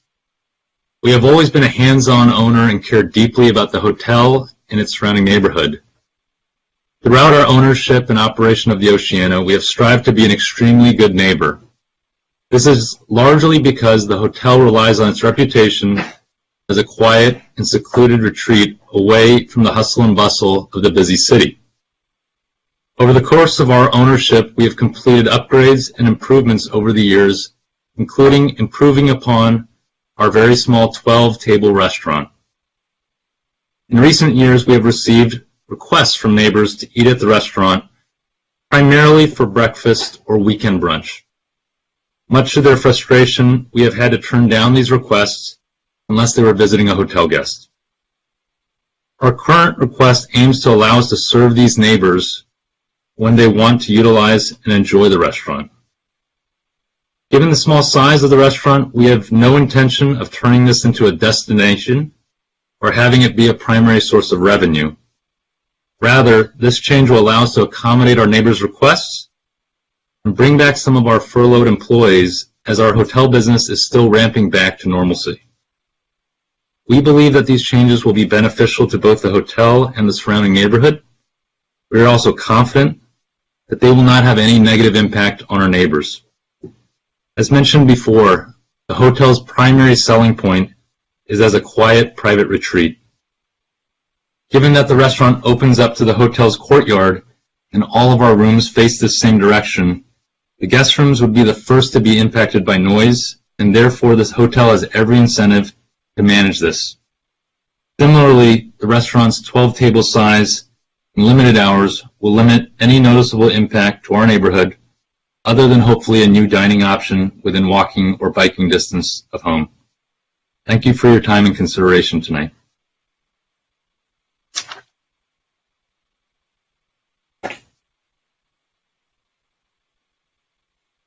And with that, I believe we have 3 minutes for rebuttal, but we're available, both Mr. Lee and I are available for questions at this point. Okay, thank you, Mr. Kozel. So we'll reserve the balance of your time for rebuttal. Let's start with questions, and we'll begin with Commissioner Reese. No questions, Jim? I'm going to hold my question. I don't have any questions. Okay, Commissioner Raskin. Yeah, I do want to circle back to the question about CEQA. You know, part of analysis is to see whether there are in fact environmental impacts, but it's also our job to take a hard look at whether the city has the proper justification for invoking the exemption that's applied here. And specifically, I was really troubled by the statement that staff had made that there was no empirical evidence upon which to base conclusions about baseline conditions. And as you know, the invocation of an exemption has to be based on substantial evidence. And according to the CEQA guidelines, this is 15384, substantial evidence has to include facts, reasonable assumptions predicated upon facts, or expert opinions supported by facts. So, you know, if we don't have empirical facts here, how can there be substantial evidence? Well, I'd respond in a couple of ways. I mean, Mr. Lee can respond and give you information about the restaurant, but I would argue that even if there was no activity, again, please keep in mind, we're not doing new construction, we're not doing any expansion. I would make the argument that even if there was absolutely no hotel use of the restaurant, opening a small restaurant of 49 indoor seats and about 18 outdoor seats, it's self-evident that that's not going to have a significant adverse environmental impact. As I mentioned before, the city's own parking standards for a restaurant of this size are only 5 spaces at the most. So I think it's pretty self-evident that there simply would not be any type of adverse environmental impacts in terms of traffic or noise. Thanks. I'll reserve the rest of my thoughts for discussion. Thank you. Commissioner Lambert. I just have one clarifying question. My impression is that actually the required parking for this restaurant would be 3, not 5. This is 50% of a space for every 300 feet, so that comes up to 2.5, rounded up to 3. So it's not 5 spaces, it's 3, right? Right, and there's also, as staff has pointed out in their staff report, there's a 50% reduction for restaurants and other ancillary uses within hotels. The idea being that some of the patrons for the hotel, or excuse me, for the restaurant, are already going to be staying in the hotel as hotel guests. So yes, I believe that when you do the analysis, it comes out to 3 required spaces for this use in this hotel. Okay, thank you. Commissioner Fresco. I don't have any new questions. Thank you. Okay. So thank you, Mr. Kozel. I have a couple of questions. When you and I spoke on May 19th, and for folks who are watching at home, a great many letters came in on the morning of May 19th before our hearing, and some of them were fairly specific about their concerns about the impact that the hotel already was having on the neighborhood and would have on the neighborhood. You mentioned to me some responses to those letters, including some very specific remediations, and I was wondering if you might be willing to share those with us and whether or not some of those might be appropriate for the STOA. Well, certainly, if you could refresh my memory, if there's anything in particular that the commission would like to propose, we're very open to additional conditions. I think one of the concerns was noise in the alley from the garage door.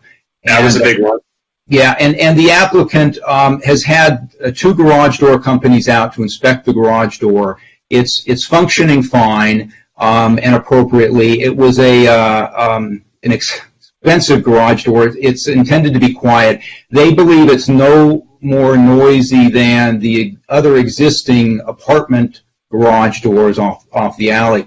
And we looked at this issue very hard, and we tried to come up with a way to maybe limit the garage door use in the evening hours. And one idea we had was that the hotel has a number of valet spaces along Ocean Avenue.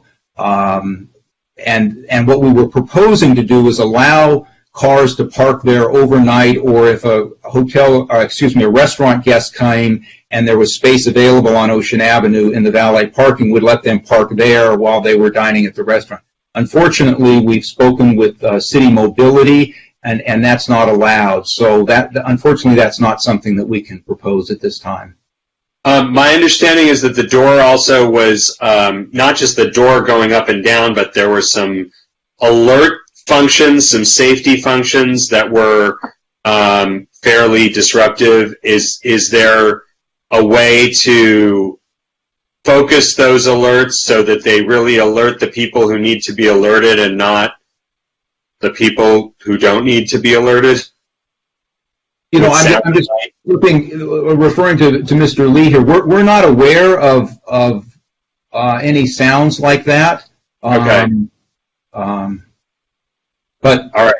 And then, sorry, no. Look into it. Okay. And then, as far as the, I think there were some loading issues.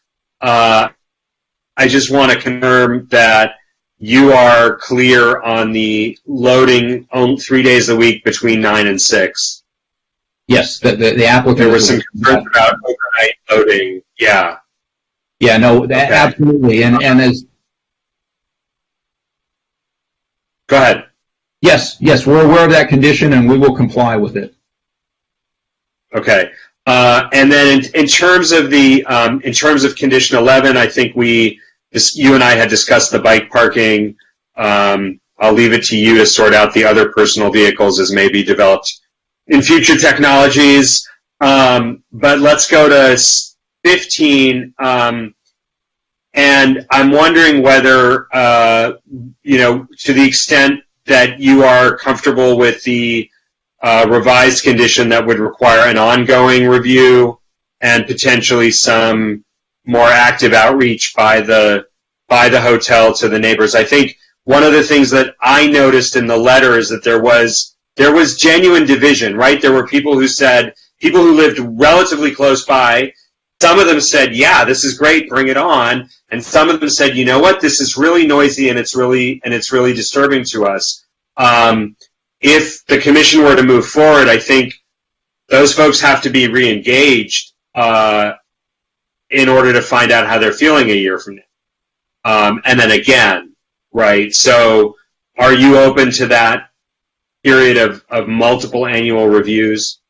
I want to confirm that that's the case. Yes, we've seen that revised language, and we're agreeable to it. And quite honestly, the hotel has every intention of being a good neighbor, and we know that a report will be prepared, and so we will certainly engage with neighbors who have concerns and try to work with them and address their concerns.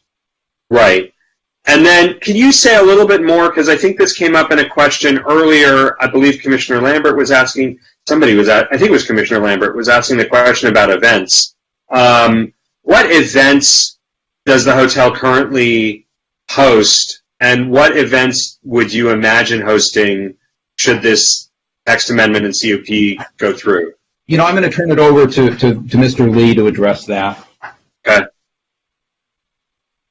Yeah, currently the only types of events that we would ever have would be small gatherings of hotel guests. If we have 3, they're generally going to be corporate travelers, 3 or 4 compatriots traveling together, and they may, you know, rent out 2 of our tables. You know, in the dining room we have a little corner, if you notice on the plan, that they can get 2 private tables, you know, at the dining room. But that's really the only sort of event that we have. I think I heard at some point on a letter or an email, somebody was concerned that potentially there could be like a cocktail party hosted, and we don't entertain functions like that. Okay, so we're not, and in terms of this condition, the idea is that the restaurant, this condition number 5, are you anticipating that you would be closing down the restaurant and turning it into a private event space? Is that in the business plan?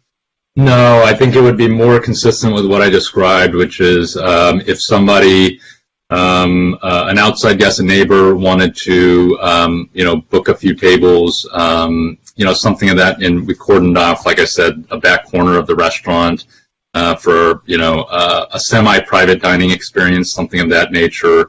But for our hotel to survive, you know, we could not close off the restaurant, or that would be devastating to the hotel business. Got it. And do you ever host community events? You know, obviously you don't have an event space, but for local nonprofits who want to do a brunch there or a dinner there. No, it would be wonderful to do that.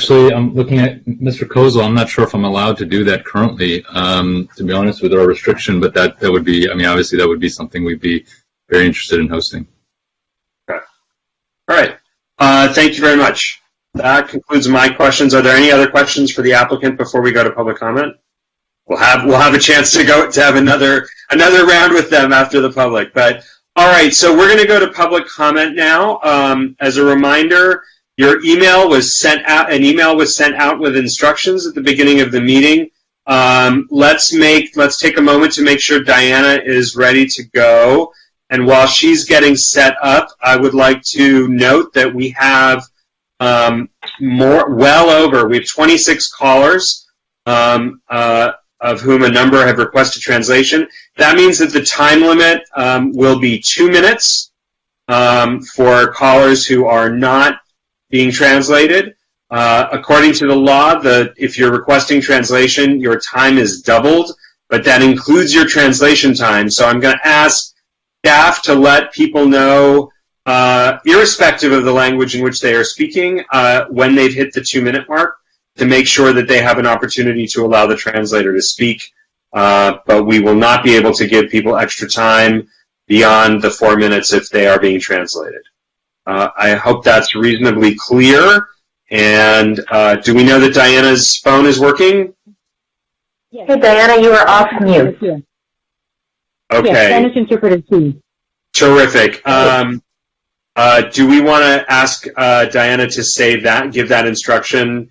I would like to make clear to everyone that for people who are requesting translation, they do have twice the available time. They will have up to 4 minutes, but that does include the translation time. And so staff will be letting people know when they've hit the 2-minute mark, Diana, to enable you to offer your translation. Yes, thank you. Sí, buenas tardes. Nada más queremos informarles que queremos que quede sumamente claro que para aquellas personas que necesiten traducción, se les va a otorgar 4 minutos de tiempo. Y esto es incluyendo la traducción. Así que el personal les va a informar a ustedes cuando ya lleguen a los 2 minutos. Y cuando ya lleguen a los 2 minutos se les va a informar para que de esta manera la interpretación se pueda llevar a cabo. Gracias. Thank you. All right, Melissa, let's get started. Okay, quick heads up, as we did have 26 callers who registered, this is a combined list from May 19th and today. So some of the callers who registered on May 19th have been added to this list. However, they may not be available tonight, so we may have less than 26 callers. We have 13 in the queue currently, and perhaps we will get more as we go on. Our first caller of the night is Elizabeth Van Denberg. Elizabeth, you are now being taken off mute. Welcome to the meeting. Thank you. I appreciate the strong staff report that we received tonight. I'm Elizabeth Vandenberg. I'm a resident and chair of Wilmont. The board of Wilshire, Montana Neighborhood Coalition, also known as Wilmont, opposes the approval of the 2 cups to provide alcohol and meal services to the public, given the intensification of a non-conforming business in the Wilmont neighborhood. As the application for the zone text amendment should be denied because there is no need to create an exemption that's the real purpose of this ordinance. The intensification of Oceana is surrounded by multifamily housing and on an alley with a parking gate and commercial delivery noise, has been noted, which I still understand is an issue for my neighbors, will impact this neighborhood forever. There is no doubt that when the Oceana, which Hilton announced in January 2021 to be part of the LXR hotels and restaurants, will be marketing and intensifying its commercial impact on our neighborhood. This is not about a few neighbors stopping by coffee and breakfast, but the intensification of non-hotel guests' use of the facility for dining, conferences, special events, tailor events, or other non-hotel guest activities. The Oceana's 1996 Cup is based on an ABC Type 70 restricted license, which specifically states that alcohol service is only for registered guests of the hotel and their visitors, thereby not significantly increasing hotel-related impacts on the neighborhood. In 2015, the council determined that existing non-conforming operations should not be intensified. The applicant proposal does exactly that. The use of a text amendment to change the code is custom designed for Oceana. It allows a legal conforming hotel to change from serving guests to serving the public without noting the intensity of the use. I would note that the 2 parking studies from 2006 and 15 focus on the number of cars for registered hotel guests, not the number of cars the public will be driving to have drinks and meals and special events. And I would also like to note that preferential parking is very difficult to get in our neighborhood. We are an R3, and it's hard to get signatures based on locked doors of 3- and 4-story condos and apartments. So preferential parking is really not available in this R3 neighborhood. Overall, thank you. That has been 2 minutes. Okay, thank you. Don't hang up. There may be questions. Are there? Okay, I'm ready. I don't see any, though. No questions. Okay. Thank you, Elizabeth. Too bad. Too bad. All right. I think the all right. 3 to 2 minutes is not fair. Well, I'll take actually, Elizabeth, I want to ask you one question, which is, if I understand that Wilmont is opposed to this, I'm not asking you not to be. If there were an ongoing annual review, would Wilmont participate in that process? Of course we would. Of course, we would be happy to dialogue more with the applicant. The issue is it's a non-conforming business, and we don't know where it's going to stop. I mean, my final statement was, are the Sovereign and Charmont apartment buildings, which used to be hotels, are they going to be sold and evict our hundreds of residents and turn them into hotels? I mean, where's it going to stop? I just don't know. It's a non-conforming use in our neighborhood. Commissioner Lambert has a question. I have a question. Elizabeth, I have a question. You said that there was no preferential parking in the area. Staff said otherwise. So what's the story? Well, it's allowed. No, Leslie, I'm sorry, Commissioner Lambert, you're right. It's allowed, but it's so difficult to get it. It's impossible to get all the signatures you need to get there. Well, why are you shaking your head? Because staff said there was preferential parking in place. I don't believe that's true, but I'd be happy if I was proven wrong. I think that would be great. Okay, cool. Thank you. Thank you. Thank you.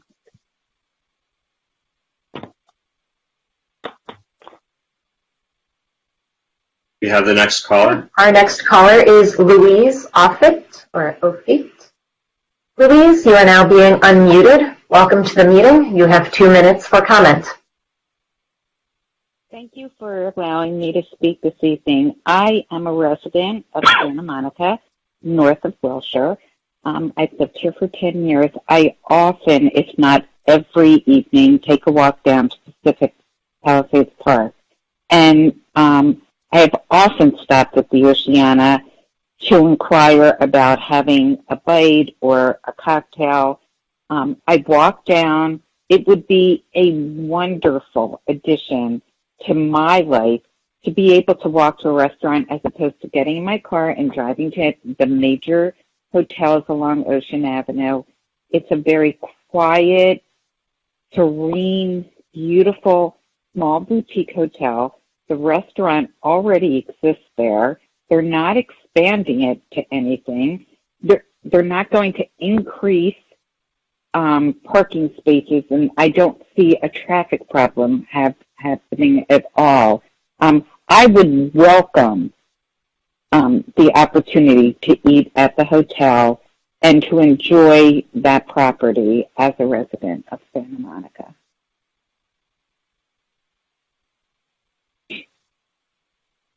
Thank you. And I disagree with the previous speaker, because during the discussions, they already said there's not going to be major conferences and gatherings there. The space is extremely limited.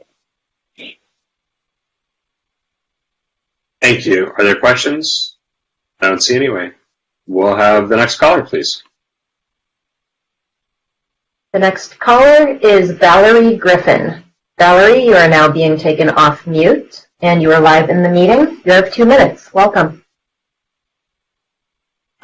I've lived in the Wilmot area for over 20 years.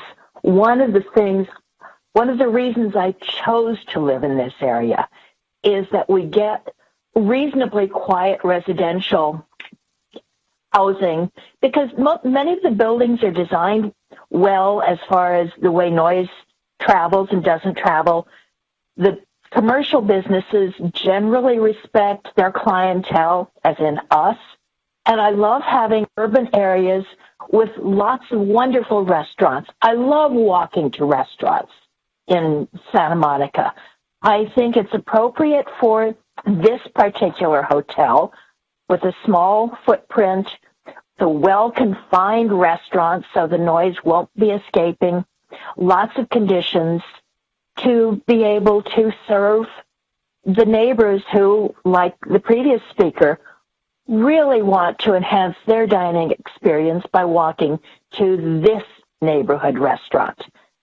I think it is in keeping with Santa Monica's spirit to let people enjoy walkable businesses within the radius of where they live.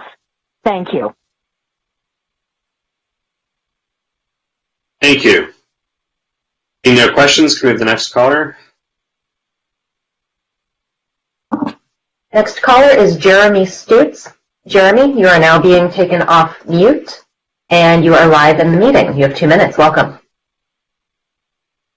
Hello, my name is Jeremy Stutz. I reside in Santa Monica.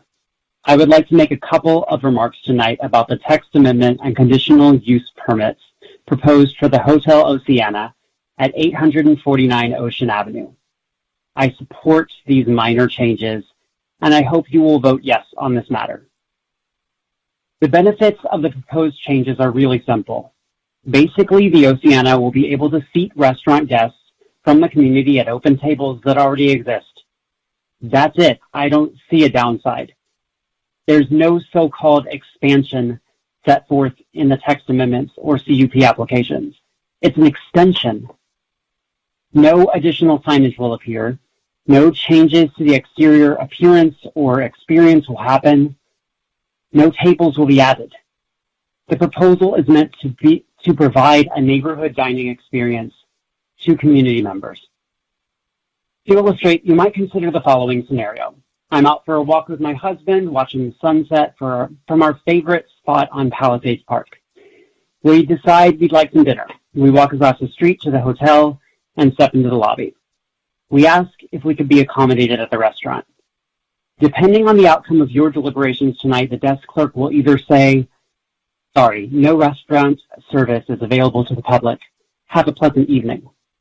Or they will direct us to the hotel's little restaurant if there's a table available. If there is, my husband and I will sit down, order, and enjoy a nice meal in a beautiful space. It's really that simple. The options are, I'm so sorry, or right this way. From a public-facing perspective, that is the sole difference between the hotel restaurant today and the hotel restaurant under the approvals the owner seeks tonight.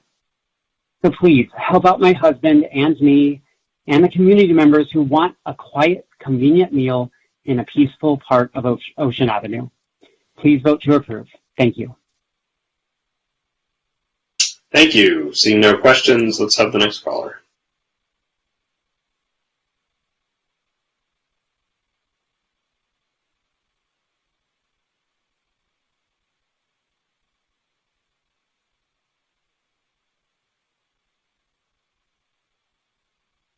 Do we have any more?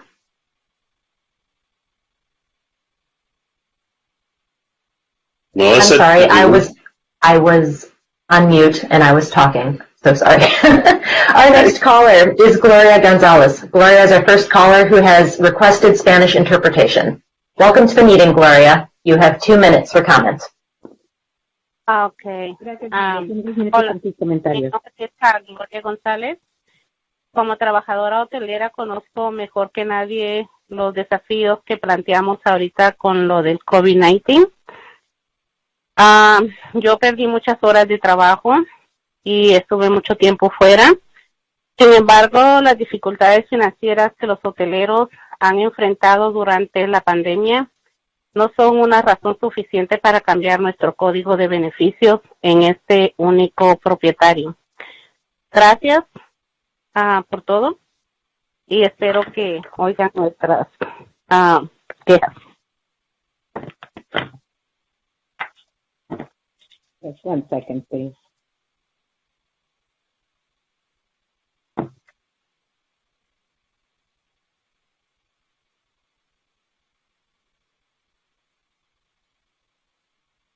Yes.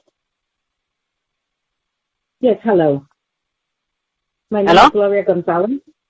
Hi, my name is Gloria Gonzalez. And the reason why I am calling today is because the disadvantages that we are facing right now with COVID-19. I lost a lot of hours of work, and I was out for a long time. Nonetheless, work at the hotels have helped us out during the pandemic. And due to that, that's not enough reason to change our benefits, as they're the only ones that are right here that are the owners. And thank you, that's it. And I hope you can listen to us.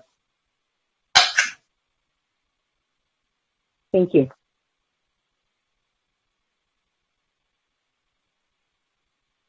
Thank you. I don't see any questions, so we'll keep going. Our next caller is Ligia Rivas. Ligia is also requested interpretation tonight. You are now off mute. Welcome to the meeting. Ligia, ya se activó el micrófono. Adelante, por favor, bienvenida a la reunión. Buenas tardes, mi nombre es Ligia Rivas. Yo soy una trabajadora de hotel y también conozco mucho las dificultades que estamos pasando todos, tanto los hoteles como nosotros como trabajadores, y los desafíos que todos estamos enfrentando y los hoteles están enfrentando en cuanto a la crisis de COVID-19. Ya que en mi caso apenas me han llamado a trabajar y me dan trabajo 1 o 2 días a la semana. Sin embargo, las dificultades financieras que los hoteles están pasando durante esta pandemia no son una razón suficiente para cambiar nuestro código de beneficio de este único propietario. Gracias.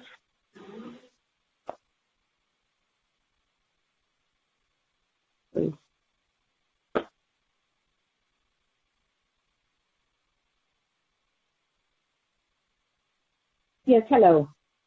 Good evening. My name is Ligia Rivas.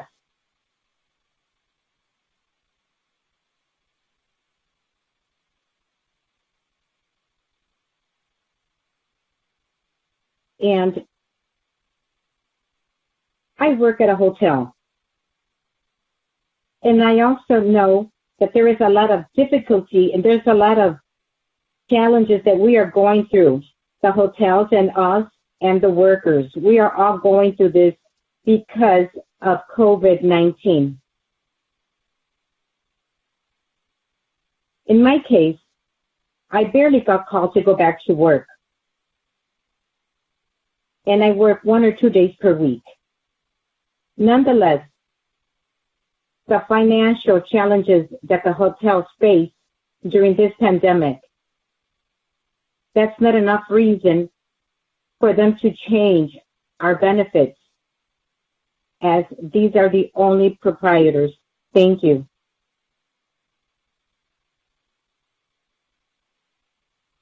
Thank you. That's the end of the comment. Thank you.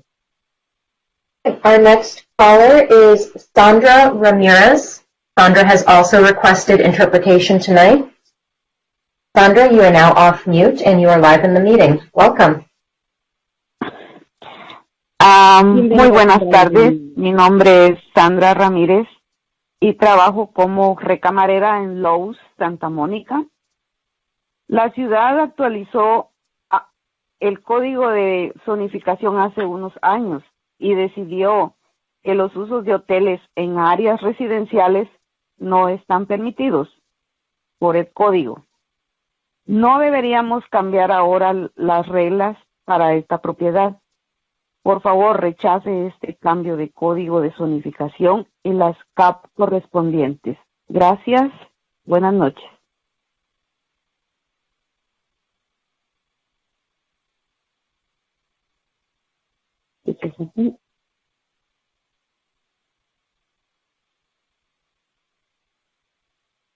Good evening. Good evening to all of you. My name is Sandra Ramirez, and I work in the housekeeping at Lowe's in Santa Monica. Currently, the city approved the code a few years ago and allowed that the use of hotels in residential areas are not permitted due to the code. We should not change the rules now. Please reject the change of the code. Thank you very much and have a good evening.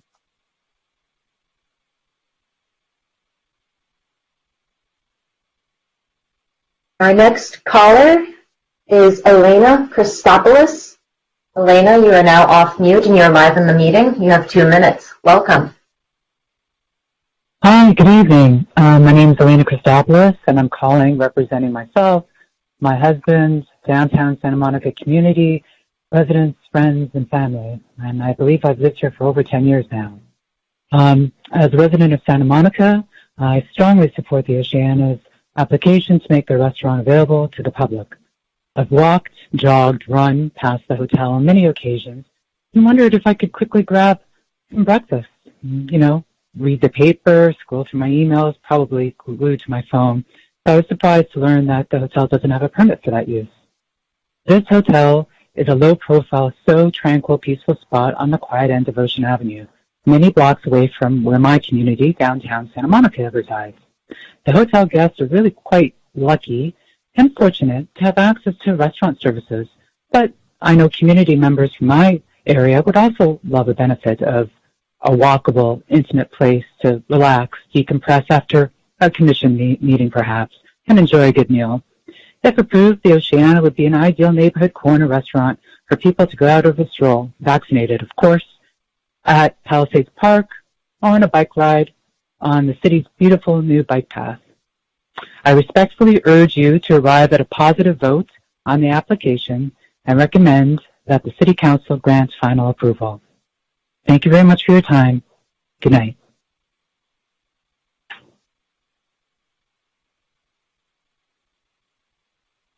You. Our next caller in the queue is Otelia Toledo. Otelia has also requested interpretation tonight. Otelia, you are now off of mute and you may provide your comment. Welcome to the meeting.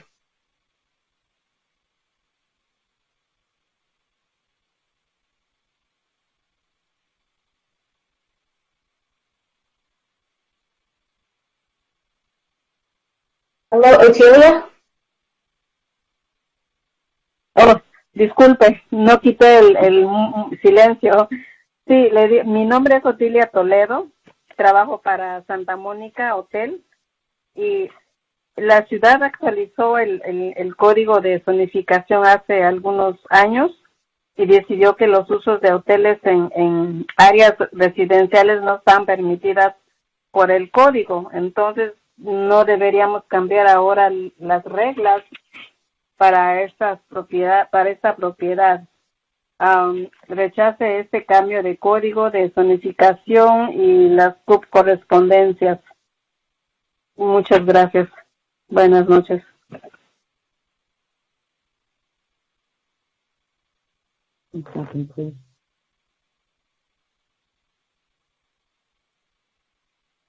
Yes, hi. My name is Otilia Toledo. I'm sorry, I was unmute. And what I just want to say is that I work for the Santa Monica Hotel.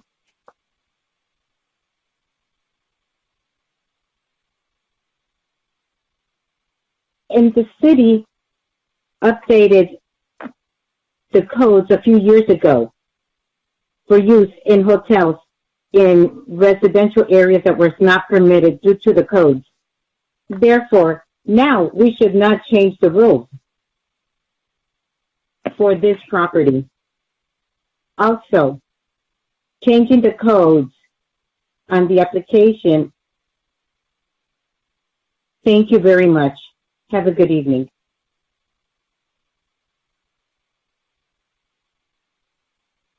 Our next caller in the queue is Jonah Breslau.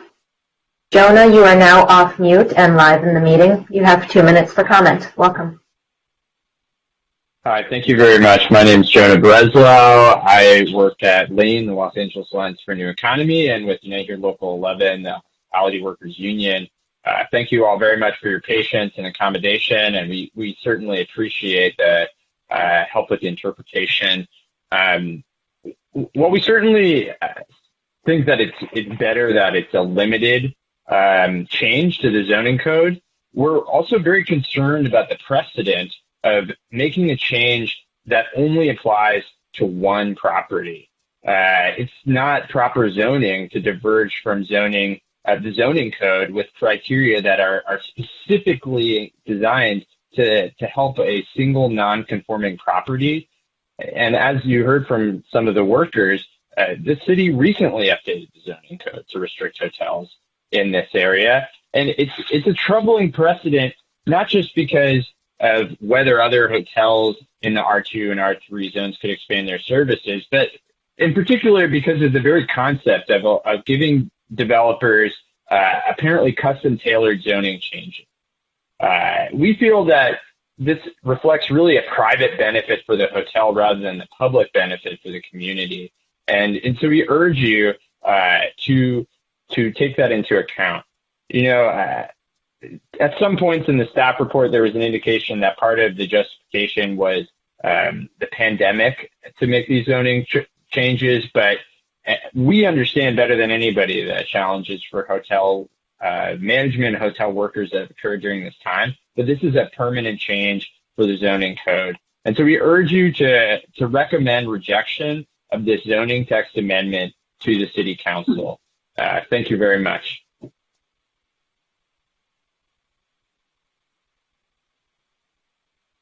Our next caller is Rafael Godoy, who has also requested interpretation tonight.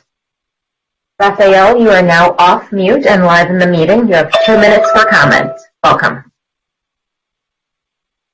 Rafael, adelante, bienvenido a la reunión. Tiene 2 minutos para hacer su comentario.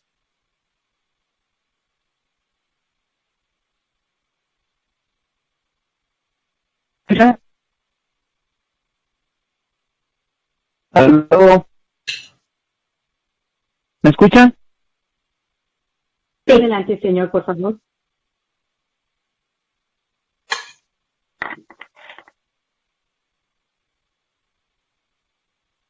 Adelante, por favor. ¿Sí me escuchan? ¿Aló? Sí se le escucha. ¿Aló? Adelante, por favor. Ok. Buenas noches, mi nombre es Rafael Godoy, yo trabajo en el Hotel Miramar de Santa Mónica y estaba escuchando la presentación que hizo la persona que trabaja para el dueño de este hotel y pues es normal que la persona nomás habla de los beneficios que él piensa que la expansión de este hotel va a traer o de este restaurante va a traer. Él nomás habla de los beneficios, pero en sí no toma en cuenta la opinión de las personas que viven alrededor. Las personas que dieron su opinión, que están apoyando este proyecto, me imagino que son residentes que no viven exactamente lo que es ahí cerca de este lugar y por lo mismo no están ellos tan preocupados por el ruido que esta expansión va a traer. Y se me hizo un poco extraño que las personas que viven ahí pues alrededor nadie opinó en esta noche, pero me imagino que hay muchos residentes que no están de acuerdo con este proyecto porque va a traer mucho ruido. El parking, las personas que viven en esta área no encuentran estacionamiento y esto va a traer más gente, más clientes a este lugar y a las personas se les va a dificultar mucho más encontrar estacionamiento. Entonces pienso que la ciudad estableció en el código que los hoteles en zonas residenciales no están permitidos y también pienso que las expansiones no están permitidas. Entonces pienso que no es tanto en apoyar al dueño de este lugar que quiere hacer la expansión, sino escuchar la opinión de las personas que viven en esa área, en ese bloque, que yo pienso que no están de acuerdo. Entonces, escuchémoslos a ellos, ¿no? Escuchémoslos y por favor apoyemos a la comunidad. Gracias. Buenas noches.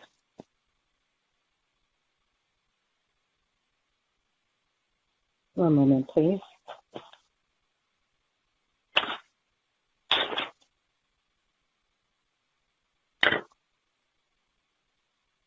Yes, good evening.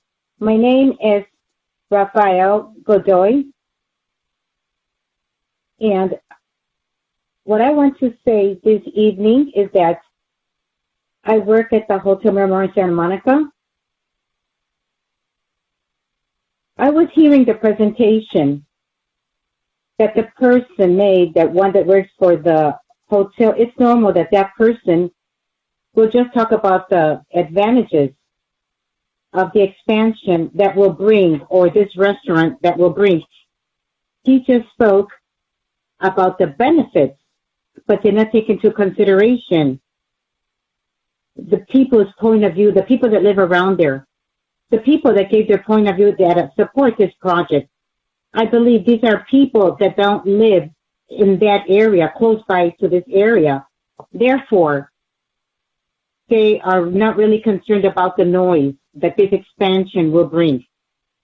And it was somewhat strange that the people that live close by, none of them gave their point of view this evening. I believe that there are many residents that do not agree with this project because it's going to bring a lot of noise. With regards to the parking, the people that live in this area, they cannot find parking.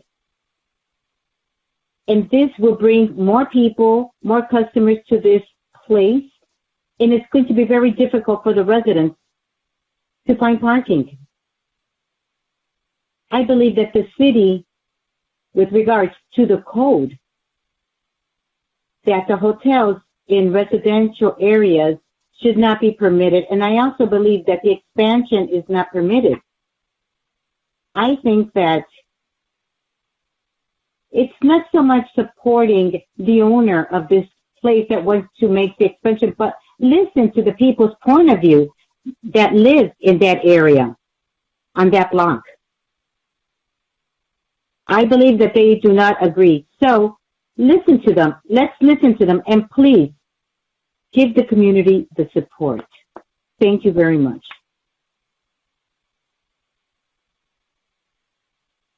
Our next caller is Albin Elif. Albin, you are now live in the meeting and off mute. You have 2 minutes for a comment. Hello, everybody. What a meeting. My name is Alvin Gillich. I am a 17-year resident of Santa Monica, and I live at 511 Montana, approximately 5 blocks away from the Oceana Hotel. I will state that I am a community leader on several boards and commissions, but I'm speaking strictly on behalf of myself. I will also say that I'm in 1,000% support of this CUP to let the Oceana serve local residents in their restaurants. Numerous occasions I've gone in there and tried to get a drink, grab a cup of coffee, have brunch, and I've been turned away. And I'm given that the I'm sorry that was mentioned in an earlier comment. I feel like this is a very respectful business. They have been a pillar during the past year during the pandemic, as one of the few hotels that remained open the entire year. And residents who live around there do want to go in there and enjoy the restaurant. Not an expansion, it is an extension. We'll also add that as you know, during the pandemic, our travel industry has taken a huge hit. Occupancy rates are coming back on the weekends only, but during the week they're very, very low, and this will help with the economic recovery. We need our businesses that have survived this period have done so because of our resident support. Montana Avenue alone, where I live, is still intact because residents got out and supported those businesses. We only lost 20%, and now we have about 15 of those businesses returning. So resident support for our businesses is extremely important, and I think the Oceana Hotel would be a great asset to the local neighborhood if it can extend that service out to all of us. Thank you. Thank you. Our next caller is Lady Patricia Natareno, and she has also requested interpretation tonight. Lady, you are now live in the meeting, and you may provide your comment. Welcome. Adelante, ya está en la reunión en vivo. Adelante. Dígame su comentario.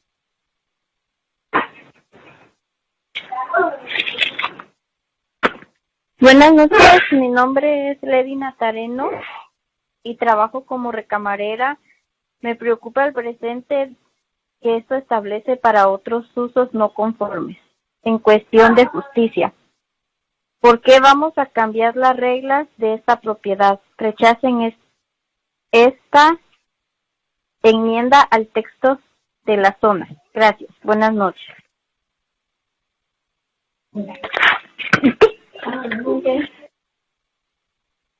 Yes, hi, good evening.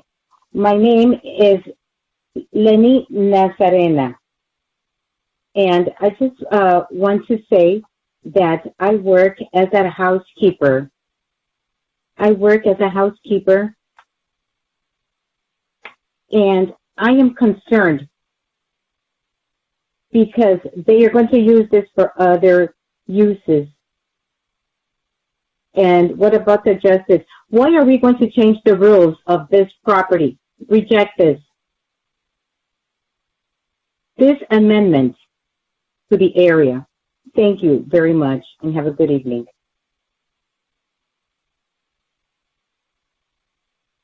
Our final caller in the queue currently is Liliana Hernandez. Liliana has requested interpretation tonight. Welcome to the meeting, Liliana. You are off mute and have 2 minutes to speak. Bienvenida a la reunión, Liliana. Tiene 2 minutos para hablar. Adelante. Good evening. My name is Liliana Hernandez. As a hotel worker, I know better than nobody the challenge posed by the COVID crisis. I lost hours of work as well as thousands of workers in the hospitality industry, since it was the most affected.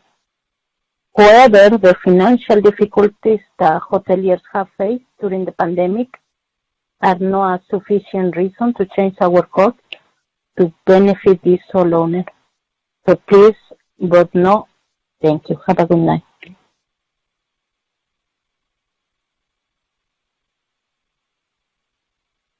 Thank you.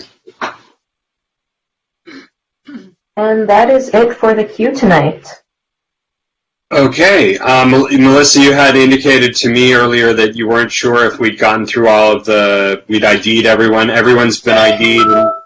been given the opportunity to speak? You are right. So we do have two unidentified callers that look like they're possibly calling in from Room Systems. I don't know if it's one of our presenter teams or staff. I can check in on those briefly and just see if they can identify themselves. Sure. It's 8. We've been at this for a little while.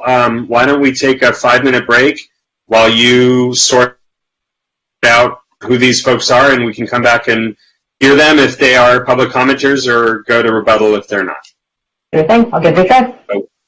We'll take 5 minutes and we'll be back. Well, let's call it, 8:22, everybody.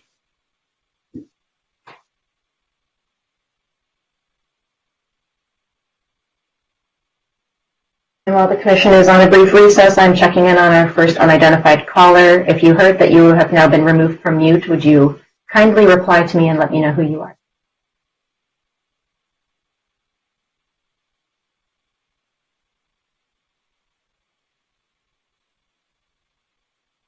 I am trying. Our second unidentified number is now off mute. You heard the automated "you are now off mute" message. Can you reply to me? Okay, no response.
All right, while we wait for folks to come back, Melissa, were you able to identify those speakers? Nope, there was no response from either, so we are going to move on. Oh, okay. It may be a weird Blue Jeans glitch. They're not actual phone numbers. But we tried to reach out to whatever these parties were and received no response. Okay, so we should probably make an announcement. Let's just say it this way. If you think you are sitting on hold to speak in public comment and you have not been given that opportunity, please either chat to the moderator, or do we have the phone number, or check for the phone number that was emailed to you at the start of the meeting. So And if you can also email planningcomment@smgov.net, and I'll Yes. respond immediately. Okay, so if you're sitting waiting to be heard and you think you're in line to give public comment, please call the number in the email that was sent to you, or send an email, or chat to the moderator. We're going to give you another minute to do that.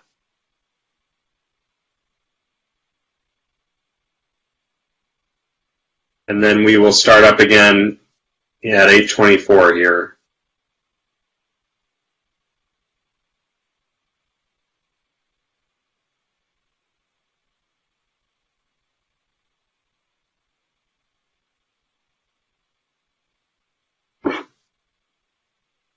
We're still waiting for a couple of commissioners to come, for a commissioner to come back anyway, so.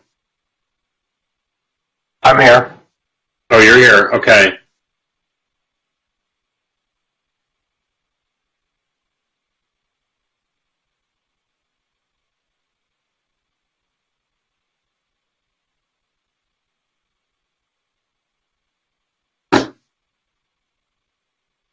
All right, still nothing, right, Melissa?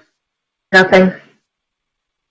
All right. Well, we've done our best here, so... Oh, actually, wait, one moment. I did just receive an email. Oh, okay.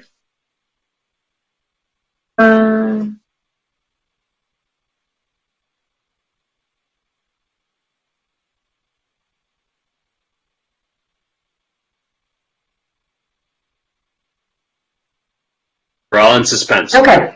Yeah, apologies. Okay, I received an email from Katie Doran. She is one of our registered speakers tonight. She says she's in the queue, and I do not see her phone number. So I'm going to try that one. No, I can see her in the attendee list. Can we promote her? Let me give that a try. Yeah, there are 11 attendees, and I wonder if any of those folks think that this is the way to speak, which is... No, we don't seem to have any overlap otherwise with the names. Okay. Well, if we can find a way to hear from Katie Doran, let's do it. Okay, Katie, you were just sent a request to interact live. Please accept, and you will be able to speak in the meeting through Blue Jeans. Otherwise, please call the phone number that you received in the email earlier today.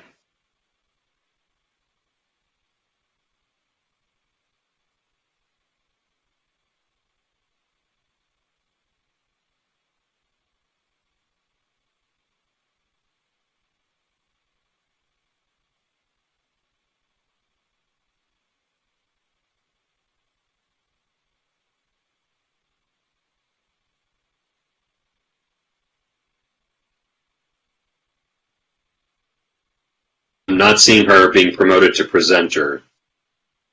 Katie Doran, can you hear us? All right, we're going to give it one more minute. Moderator checked. All right. I think I'm going to suggest at this point that we continue. We could always vote to reopen the public hearing if Ms. Doran actually manages. the phone. Chair, I did You have- receive a second email from Evelyn Vasquez, who is another one of our registered speakers, and I am looking for her in the list and not seeing her either. I do not see her either. Let's do this. Katie Dorn, Evelyn Vasquez, please call in. If you call in, we will be able to reopen the public hearing, but for now, in the interest of time, we are going to continue with the applicant's rebuttal, and we'll take it from there. So hopefully the applicant will be okay with us doing that. Let us turn it over back to the applicant. Thank you. Yeah, that's fine, allowing 2 additional public speakers, but if you could give me maybe 30 seconds to a minute to rebut if I choose to after they've spoken. And right now, I'll try to be brief. Couple of issues. There was a comment made that this somehow is going to allow other apartment buildings to convert to hotels. That's clearly not the case. This has nothing to do with that. With regard to special events, I want to be clear that the hotel has not asked for the ability to have special events in the restaurant. Quite honestly, the hotel has an incentive to cater to its hotel guests. So closing off the restaurant to someone from the general public is going to be counterproductive. Quite frankly, to staff's credit, that was a proposal from staff to put in to make sure that this couldn't happen. But again, the hotel is not interested in running special events for the public to the exclusion of its hotel guests. There were several hotel speakers who spoke about lost wages and lost hours. Those were not Oceana Hotel employees, and obviously that's a terrible thing. I mean, the pandemic has hit a lot of people, and it's caused a lot of hardship. And this is not a major issue, but allowing this will allow the Oceana Hotel, at least with its wait staff, to make sure that they have more consistent hours and schedule. So it will benefit those workers at the Oceana. I want to there was a comment made that somehow this is a special zoning that was drafted just for the Oceana Hotel. And that's not the case. Staff certainly did not do that. What happened is we came to staff with a proposal. We wanted to open up the restaurant to the general public. Staff did not look at this and say, how can we draft something that only benefits the Oceana Hotel? Instead, what staff appropriately did is say, look at this request. What would be an appropriate situation in which a hotel that has a restaurant for its guests only would be allowed to open to the public? And staff looked at that very carefully, came up with a number of conditions, including that the hotel already has to have an alcohol CUP, so it's serving alcohol, and it also has to have a restaurant. Staff looked at that and said those were circumstances in which a minimal allowing of the general public would be appropriate. The fact that only one property qualifies doesn't make it illegal or spot zoning. And again, staff did not certainly look at this and try to draft something to only cater to the Oceana Hotel. 2 other minor points. There was a comment that maybe there's no empirical data about the actual use. I spoke with Mr. Lee. He told me that, again, there's about 12 tables in this restaurant. They anticipate generally there's maybe 4 to 5 to 6 that are occupied by hotel guests, and they get approximately 2 or 3 people from the general public a day asking to eat there. So I think that provides you some empirical data on what the existing operation is and what the expansion may be. And then finally, again, keep in mind, this is a hotel and they need to cater to their hotel guests. So they are not looking to open up a restaurant that's going to be packed with the general public at all times and then have hotel guests walk down for lunch or dinner and have to be turned away. So again, and that deals with the takeout as well. They want to make sure that they have the ability to serve food to hotel guests. This is not going to turn into a takeout restaurant. And those are my comments. Thank you. Thank you. We'll start with Commissioner Fonda Bernardi for questions. We'll go around. I have no questions. Okay, Commissioner Fresco. Commissioner Lambert. Hi, I have two comments. One is, would you be willing to just take the special events language out altogether, just to avoid confusion? Yes, we would. Okay, that solves that problem then. So we would eliminate that from the conditions language. Another question, did you have to lay off people during COVID? I'm going to let Mr. Lee respond to that. I believe people were furloughed maybe, but you want to address that? Yes, hello. Commissioner Lambert, yes. I mean, the answer is we did have to reduce hours and furlough some of our associates. We're bringing a lot of them back. One of the benefits, as Mr. Kozel represented, bringing back some of our wait staff. It's also some of the kitchen staff that we're hoping to bring back. But yes, we are working to get back to where we were before the pandemic. So if this were to go through an approval tonight, would the furloughed people probably likely come back to the hotel for employment? Yes, and we would be likely restoring hours for some of those people as well. Thanks so much. Thank you. Commissioner Raskin? Yeah, thank you for giving us a little bit more detail about the data about the use of the restaurant. I'm curious, though. I mean, isn't it your goal or the applicant's goal to be operating as close to capacity whenever possible? Well, certainly. But they also want to keep a balance from a business standpoint. They don't want to have all the tables used up by the general public, they want to be able to have the ability to serve their hotel guests. So. They'll have to work through that as a balance. As I indicated, the restaurant currently is underutilized. And they're asking for this text amendment in the CUP so that they can open it up to members of the public who want to dine there. But quite frankly, it's a business operation. If it gets too busy with the general public, they'll just have to go back of not allowing so many people from the general public to eat there so that they'll have the ability to serve the hotel guests. Got it. All right. That's all. Thank you. Commissioner Reese? Just one quick question before our discussion quickly, but Sunday night hours till... We're not hearing you, Jim.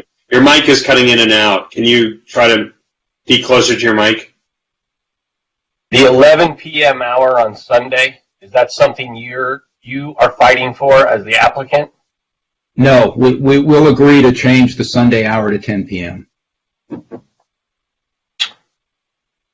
No more questions. All right, I just have two, and So I actually am now on your website. I'm on the LXR Hilton's website, and I'm seeing that in the meetings and events, the oceanfront dining room is actually being advertised as available for meeting reservations. So it strikes me that as a member of the public, I could right now become a client of the hotel and book out a 70-seat dining room. Is that correct? Now, I understand from Mr. Lee there's a larger tabletop in the back. That's what it's referring to. No, it says ideal for meetings or low-key mingling for up to 70 people, and then there's a separate bullet that says private banquet seating area for up to 10 guests. Good. But it looks like they're advertising to be able to book out the entire room, which, just bear with me, I'm not... Yeah. I actually would submit to you that if the argument is that, quote-unquote, too much public use will generate too much traffic, it is in the hotel's interest to book out those events and maximize the use of the space as much as possible by guests of the hotel, which would have a reduced parking and there would be a reduced traffic impact if it's coming from internal use. Is that correct? Yeah, I believe, and I apologize, but I understood the condition that staff was imposing was special events for kind of the general public. But yes, we would, we would continue to want to be able to have the ability, if there are a number of business guests staying in the hotel, to utilize the restaurant. Right. I don't understand the restriction in the context of what you're asking for, because it strikes me that to Commissioner Lambert's point, it strikes me that the use of the space for special events would actually reduce the impact on the external environment, right? As opposed to lots of random members of the general public coming in and using the hotel a lot, right, for meals. Yes, to the extent that existing hotel guests would want to use the restaurant for an event, that would limit the number of people from the general public that would come in. But again, if I misunderstood, I apologize. I understood that what Commissioner Lambert was addressing is kind of the general public reserving the room for special events, and we're willing to limit or prohibit that. That's exactly what it meant. That's exactly what it meant. Right, okay, but what I'm misunderstanding is it looks like I could book out the meeting room right now, and I live in Santa Monica. So that's what I don't get. Yeah, that must be a mistake or a misinterpretation on the booking website, because it's not. We legally can't, and they don't. To be clear, the hotel is not taking calls from the general public and allowing them to book out the restaurant. That is not happening. Okay, so I'm going to just encourage you to review that. Maybe in order to book out the oceanfront dining room as an event, as a meeting and event space, I have to also book a hotel room, which would of course be a different story, and that's fine. I want to make sure, I'm really asking because I want to make sure that we don't accidentally put in a restriction that is worded in a way that is actually inconsistent with your current operation. So, I very much appreciate that, and the condition could be drafted that someone who's not staying at the hotel, not a non-hotel guest, cannot reserve the restaurant for a special event. Okay. All right. Let me ask the other question, which is from another perspective, one might have argued that this use might have showed up on what the commission used to call its bucket list of cleanup that happened after the loose was adopted. That there were a list of uses. We had properties that were put into they were made non-conforming. There were a variety of areas where the commission over time was asked to review whether or not it wanted to do post-loose cleanup. Can you tell us why this is the right path rather than simply saying, hey, we'd like to be on the post-loose cleanup list to get this fixed? Well, I guess the way I would respond to that is again, as staff has pointed out, prior to 2015, this was a limited permitted use. When the zoning ordinance was adopted in 2015, I won't say inadvertently, it became a non-conforming use. When we approached staff to discuss this, we discussed the option. Originally, we were hoping that the city could address this through its emergency orders and allow public access to the restaurant. But city staff told us that no, that wouldn't work, and that the only way to address this would be to file a text amendment. And so that's the approach we've pursued. I see. Okay. And then because as late as 2019, the hotel was exploring a private dining option.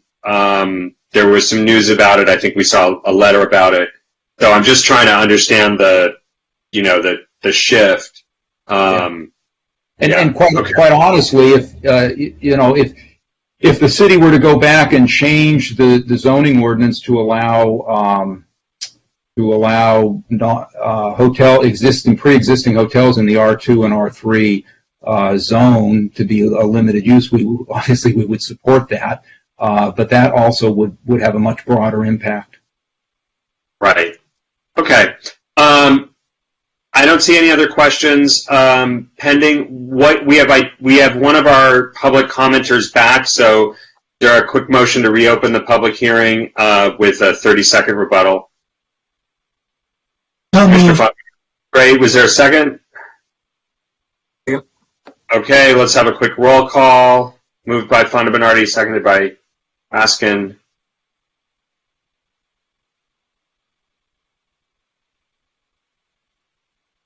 We need a roll call. Commissioner Lambert? Yes. Commissioner Fresco? Yes. Commissioner Raskin? Is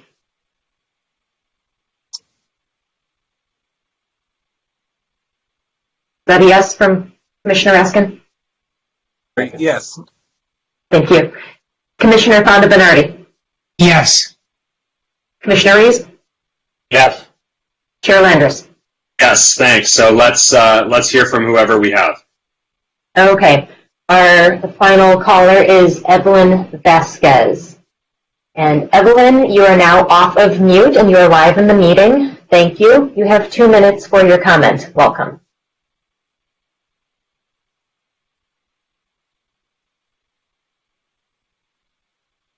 Good evening. My name is Evelyn Vasquez, and I work as a room attendant in Proper Hotel Santa Monica. The city updated the zoning code just a few years ago and decided that hotels used in residence areas are not allowed by the code. We should not change the rules for this property. Now, reject this zoning code change and corresponding are cut. Thank you so much. Good evening. Thank you. All right, so we promised, do we have, and we never found a Katie Dorn, right?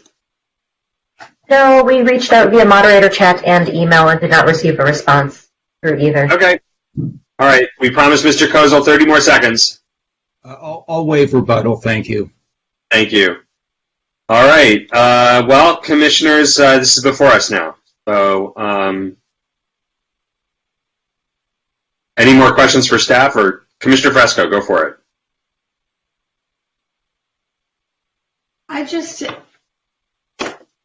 I'm having a really hard time with the spot zoning side of this issue. And I just feel like even if it's possible to, in all good faith, define a code that only impacts one property, is that really the kind of litter that we want to stuff into our zoning ordinance? Doesn't it just clutter our zoning ordinance? And even if we really like this use, even if we can't think of a way it would be a negative impact, it's against the laws and we have to go through all these hoops to get it there. I feel like our laws just say that it's a no, and this is just going too far for this little thing. And I mean, one of the findings that the city attorney shared with us is that there has to be evidence in the record that this has substantial public. So how does 12 tables or maybe 8 tables, I mean, is that a substantial public interest? You know, I don't know. I feel like we're doing something that we shouldn't be doing, and this isn't what text amendments should be, and this isn't how we should be handling our laws. That's my... Commissioner Raskin, and then Commissioner Lambert. Ellis first. Yeah, I agree. Zoning is, of course, a social contract by which we all give up some of our rights for the benefit of the public good. And, a zone text amendment that is so narrowly tailored to one specific property, in my mind, meet the rational basis standard.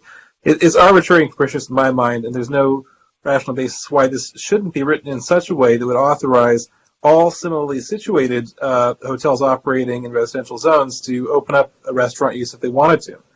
That being said, I'm also very troubled by the CEQA findings, and this evidence didn't really of the lack of basis to make the CEQA determination didn't really come out until this hearing tonight. But that's really troubled me, and for those reasons, I'm inclined to make a motion, but I'll let the discussion percolate a little bit longer.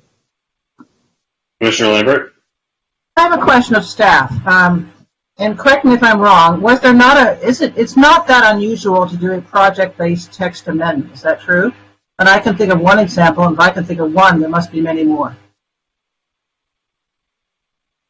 Isn't it true that we had a text amendment for the 1626 affordable housing project that related only to that site, which involved a small rezoning, but didn't rezone the lot next door? And we had to do that in order to build the affordable housing project, is that correct?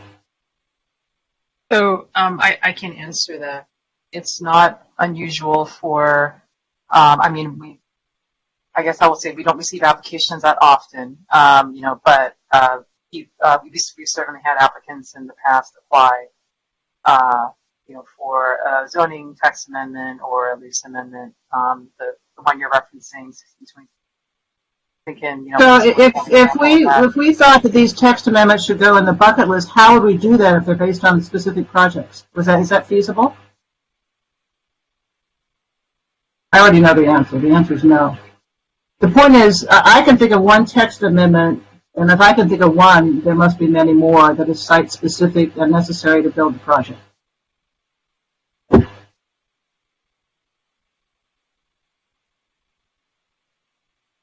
I guess that was a question, but it didn't sound like one. I'm very frustrated with this. I mean, I just don't understand where you guys are coming from. I want to ask staff the follow-up question, which is I'll ask this question, which I still don't get, which is why wasn't this on the bucket list? In other words, and here's the basis for my question. If this was inadvertent, right, so we have members of the public who are claiming that council made an affirmative decision in 2015 to say, this is not going to happen. We have this and these reasons. We know this hotel, these hotels might have restaurants on their properties, but nope, not going to happen. There's a record that shows that that was the legislative intent. But I don't know that that exists. I don't know that it doesn't exist. But if it doesn't exist, then presumably this would have gone on the bucket list of things that accidentally got dragged into the zoning change, and we could have a reasonable conversation about whether or not to drag it back out, and then suggest to council that it be fixed. I'm trying to understand what distinguishes this from we hearing, I don't know, a few years ago, I think it was a property on Cloverfield that ended up being turned into residential when it was a commercial business and it was miszoned, and we were asked to fix it. So if this is spot zoning, that was spot zoning. I'm trying to understand the distinction between the two. Is there anything from the legislative record or anywhere else that staff can give us to help us make the distinction?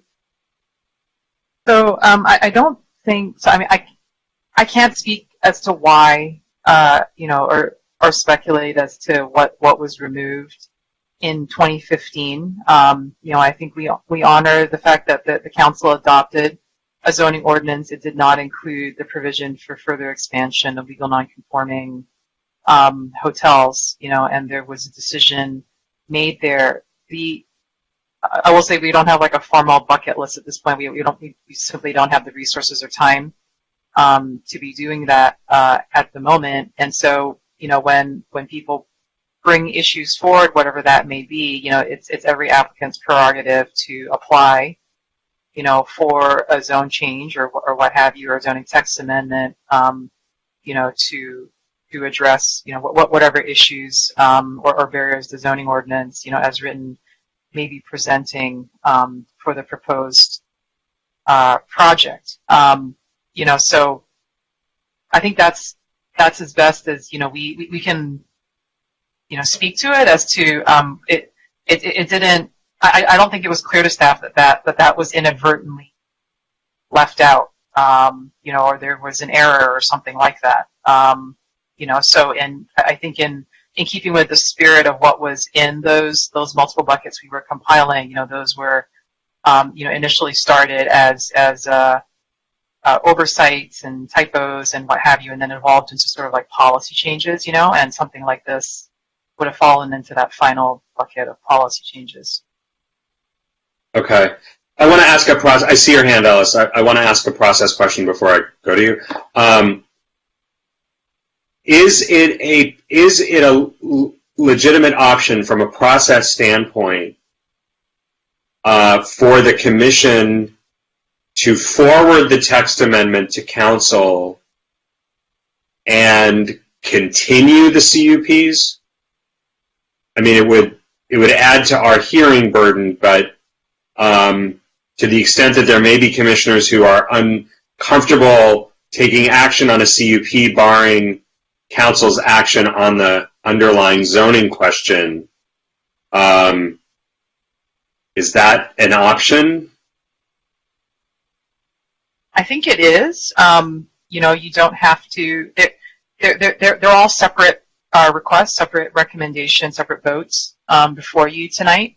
So you certainly are not obligated to act on all of it. If you wanted to simply just divorce, the applications and just make a recommendation on text amendment only, that is an option that is available to the Planning Commission. Okay, thank you. I'm not sure where we are, but thank you. Okay, other comments before we... Okay, Commissioner Raskin. This is questions, Commissioner right? Raskin? Commissioner Raskin. This is comments. No, I wanted to respond to Chair Lance, what you said and what Commissioner Lambert said. Distinguishing this from other zone text amendments that were site specific. As the Deputy City Attorney said earlier, you can do spot zoning if there's a substantial public benefit that comes from it. Affordable housing and public housing is a public benefit. Here, as Commissioner Fresco said, I'm not seeing the substantial public benefit that's going to come from this. I don't think that there's a rational basis for providing a benefit to this one particular hotel operator that's not available to others by very simply writing a text amendment that simply says, you can, any hotel in a residential zone could open up a restaurant if it wants to. If that type of text amendment were before us tonight, I think we'd be having a very different discussion, but that wasn't how it was written, and I'm having trouble supporting the version as it's written tonight. Commissioner Raskin, do you make a distinction between the coastal zone and other zones on this basis? I'm just curious because clearly the Coastal Commission, coastal policy is public accommodations in the coastal zone that encourage, access and use of the coastal areas is something that is clearly of substantial public interest. Again, I'm not taking a stance yet on this project. I'm just curious.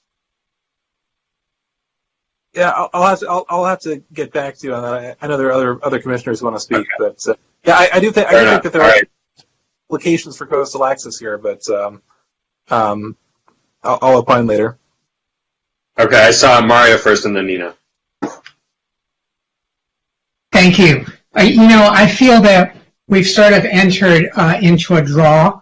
We've had a very compelling staff report, which is very complete and looked at things from many different angles. We've had good testimony from both sides, raising a number of different issues, and we're kind of reaching some sort of draw here. We're at 50-50. And when you reach that draw, then you go for some general principles that might help you get through this impasse, if you will. And so I would suggest that we look at a few of them. One is the general idea, you are in any city going to have many non-conforming uses. And so over time, you hope that those non-conforming uses slowly die off by the natural development of the overlying zoning. Unfortunately, in this particular case, we have a non-conforming use that's going in the other direction. It's going toward intensification, not expansion. There's no more seats, no more parking, but there's going to be more intense use, it's going to be more commercial activity. And this is sort of, if you look at it from a larger perspective, this neighborhood, however you define it, is a little bit under siege. They've already, when the downtown specific plan leaped across Wilshire Boulevard, that was a big pressure on that neighborhood. When the Miramar got expanded, that's another pressure. 11th in Wilshire, 6-story building right next to an R2 site. So this neighborhood is feeling the commercial heat, commercial pressure. And so I think because this was originally a residential neighborhood and it is likely to remain in a residential neighborhood, we need to help it maintain its status as that. The other thing is that, there's this claim that there's plenty of parking. Well, my mother-in-law lived 1 block directly behind this hotel, Idaho Street, for 5 years. And there is permit parking, but there's very little parking. It's an R3 neighborhood. It's almost impossible to find parking. So it doesn't take a lot to push a neighborhood over into unexpected impacts. This might do. And then finally, this whole idea that we had a CUP in 1996, 25 years ago, that specifically excluded the non-guests eating or drinking there. That was written in there for a reason. That was written in there to help something like this coexist with its neighbor. And so for us to reach in there and take that out, it's not a good idea. And again, as Mr. Godoy said, if I look at my notes correctly, he said, when you don't know what to do, listen to the residents. And I think the residents, although they're divided, are overwhelmingly on the side of not allowing this. I think those are things that we should respect and act on. Nina? And then Leslie. I think the way to look at it, I feel like this place is exercising, a right to apply for a text amendment, but what they're really asking us is, do we really mean to have commercial uses in R3 and R4 neighborhoods like this? And I just feel like a text amendment that is so heavily conditioned is just not about the greater good, and it's just really the definition of spot zoning. And oh yeah, the other thing I wanted to add is that other text amendment we did about Colorado or Cloverfield, I voted against that one too, for the same reason. So I just really feel like if we have rules, we have to honor the rules. And if we think that it's okay to have restaurants in this part of the city, then we need to come up with conditions that are fair to operators. And in 1949, I think it was in the staff report that restaurants, when this restaurant opened, this hotel opened, they weren't allowed to have restaurants. It wasn't part of the definition of a hotel. And so basically it's just a clear and straightforward expansion of an illegal use. And it's legal non-conforming, but it is not allowed. And it's really impressive that they've managed to be around for decades and decades and decades. And I wish them the best, but I feel like it is not what we set out to do, to allow this and to jump through hoops to clutter up our code that is supposed to apply to everyone to satisfy this one need. Commissioner Lambert? I am really, really frustrated, so I'm going to try to be calm. I can't believe I'm actually sitting here in 2021 after 15 months of COVID and listening to this. The city has said it supports economic recovery, and one of the hardest hit industries in the city is hotels. So if we do support that, and land use feeds right into economic recovery, it's not isolated. If we don't support a project that will bring back workers that are either furloughed or have had their hours reduced, then what are we doing? That's number one. Number two, we support walkable communities. And this is exactly what this is. Exactly what this is. This neighborhood does not have a place that's within walking distance to go and have breakfast or lunch. I'm lucky to live in Sunset Park, and I do have restaurants nearby a few blocks away, and I enjoy them. And I think if we really want a walkable neighborhood with a neighborhood serving restaurant, we should be supporting this. I really do not understand what we're doing. We're not talking about expansion. We're talking about the same number of chairs with different bottoms in them. We're not expanding the restaurant. It's just who's going to be sitting in the chairs. And there are a number of neighbors who have said they would like to have this as a walking convenience. I'm really, really lost. And I assume that everybody who was on the commission at the time voted for the text amendment for 1626 Lincoln, which was indeed a public benefit. It was affordable housing. But I consider what I just said to be a major public benefit and a furthering of the economic recovery goals of the city. I'm really lost about this discussion. Alice? Yeah, I want to take a moment to respond to that. I mean, look, I am 100% on board with supporting our city's economic recovery, and I know Commissioner Fresco is too, and I know that everyone here is. But the fact of the matter is that we have to follow the law. There are very, very strict legal standards for approving zone text amendments, and we have to take our obligation as public stewards of our city's zoning seriously. And for that matter, I'm puzzled how other people can support the CEQA exemption here. An expansion of use is an expansion. We've had evidence first from the city that they didn't have empirical data with which to support their findings for CEQA, and then that it sounds like the restaurant's going to really expand 4 or 5 times fold with the number of users. That's by definition an expansion. So to me, I'm struggling figuring out how we can support this CEQA exemption. Heidi has turned on her video. Heidi. So, thank you. So I'd like to speak to the CEQA just quickly. So as you all know, if you do not determine in your discretion that there is enough substantial evidence in the record to support the categorical exemption that has been proposed, then you cannot vote to approve this project this evening. You can send staff away to look for more evidence or perhaps another justification or another exemption, but you cannot move forward. So that's just your procedural posture where you are at the moment.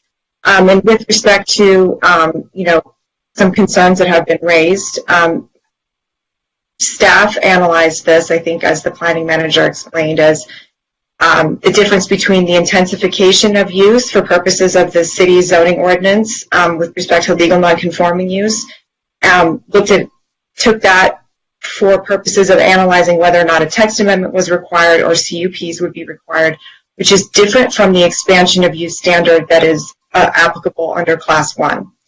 And, to that point, there is case law. In fact, the city of Santa Monica, back in 2000, approved a preferential parking zone, which was challenged by the Santa Monica Chamber of Commerce. And on appeal, the appellate court determined that the Class 1 exemption applied to this because it involved adjusting a particular group of persons who were permitted to use the existing facilities, meaning the parking facilities, and determined that it was a negligible or no expansion of use beyond that was what was previously existing because no additional parking spaces or structures were added. So that is a potentially similar situation to what is before you this evening. Alice? I know the case you're speaking of, but isn't that distinguishable, though, because there, the street was already filled up with cars. There weren't more cars that were coming in the door, whereas here there will be more people coming in the door to use the restaurant. Well, I would be worried, but I would be worried about talking about how many people walk in the door, because if an ownership changes, and it was a poorly run restaurant before and only 4 people came in the door today, they changed ownership, nothing else changed, and all of a sudden it's full, but the capacity is the same. No seats are added, no square footage is added. The city has no control over that. So this is a similar situation. You're just changing the class of people. You're not expanding the footprint. You're not expanding the number of seats. I would disagree with that characterization, but I mean, essentially, we're putting a filter over the number of people that can come in by limiting it to hotel guests only. By taking that filter away, it's going to put more people inside the building, which could potentially have environmental impacts with respect to, vehicles, miles traveled, other things. I mean, probably not. We just don't know. Right. So that's within your discretion whether or not you believe that there is enough substantial evidence. Understood. I do want to say I absolutely understand that we're going to have to come down. We're all going to have to make our decisions, but I do feel the need to caution everyone. We are here as planning commissioners for the city of Santa Monica. We are not the attorney for this commission. We are not the architect for this commission. We're not the historical preservation expert for this commission. I'm trying to make this as non-personal as possible as I say this, but I think I just want to reiterate that we do need to wear the hat of commissioner when we vote, and I want to make sure that our city attorneys, I hesitate to challenge our city attorney's rulings on the dais, and I think the city has taken the position that there's a Class 1 exemption. If we can't make that finding because the evidence has not been provided, I think that's one thing. I encourage us not to debate case law on the dais in that way. Jim has been silent this whole time. Thank you. I'd like to call on Jim now. I really enjoyed the discussion back and forth. I want to respond to the last thing I heard. Alice, as far as I'm concerned, you should continue to push us on legal matters. You come with a specific expertise. That's like me saying, I'm not going to talk to you about, this doesn't make sense. We bring that. We don't have to listen to you, but you're more than welcome to make these arguments. And you guys have me ping-ponging back and forth on where I want to go on this. And I'll just tell you, currently, I have some concerns with the CEQA exemption and the lack of kind of evidence. And but I agree that staff is the one who has to defend this, and if they think that there is enough to legally defend it, plus with what Heidi tells us that there is a court case out there that has very similar connotations or set of circumstances, that gives me some comfort to do this. I will say I come from another unique perspective, and this is me talking as a land use consultant. I was in Mr. Kozel's exact position on a project in Beverly Hills. We opened up a small hotel to the general public. In that particular case, it was not conditioned properly, and it turned out to be one of the hottest spots in Beverly Hills. Had a problem. That certainly wasn't the intention of me as the land use consultant or Mr. Kozel. So I'm pretty comfortable that we have a good set of conditions that we've talked about here to move this forward. And so I think that we're at a point where we really should get to a motion and have a vote on this at this point. Okay, I haven't spoken yet, and by all means, and to your point, Jim, Ellis is well aware that there have been moments when before he was on the commission, he made some cases about, and I was agreeing with Ellis and trying to carry the water there. So I'm not absolutely. I think, Jim, your phrasing about staff having to defend it and the nature of the case law is well put. But yes, by all means, bring it. Always, from whatever perspective people have. Look, I'm also ping-ponging. I mean, I go back, I think, to something Mario said, which was, let us consider the general principles. What I'm struggling with is that I think I want to bring different general principles to my instincts, and I'll say a couple of things. Number one,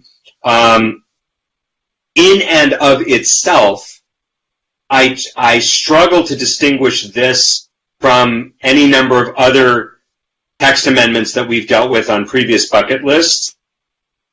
And so, for me, the argument about spot zoning, and I struggled with this, and I asked staff about it because the dates, for example, look really arbitrary. And it looks like it's, it's got to pass the smell test in terms of why are we doing this? So the only justification for me would be that this was potentially inadvertent.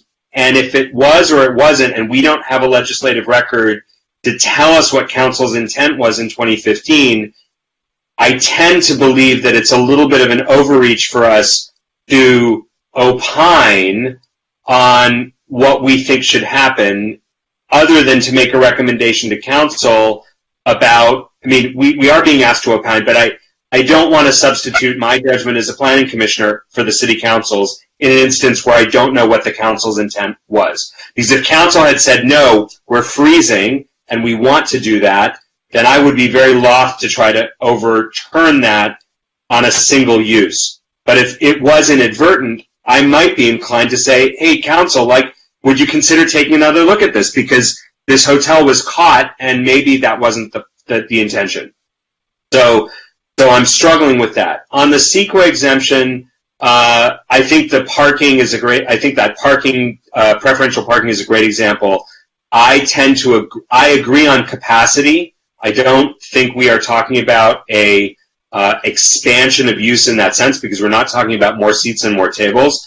But I would have preferred to have seen more of a record for the actual what's actually happening, because from a historical standpoint with respect to this hotel, I'm troubled by two facts. Number one, as late as 2019, we were told by a letter from the public they were planning to run a private dining experience for their guests with a very reputable local chef.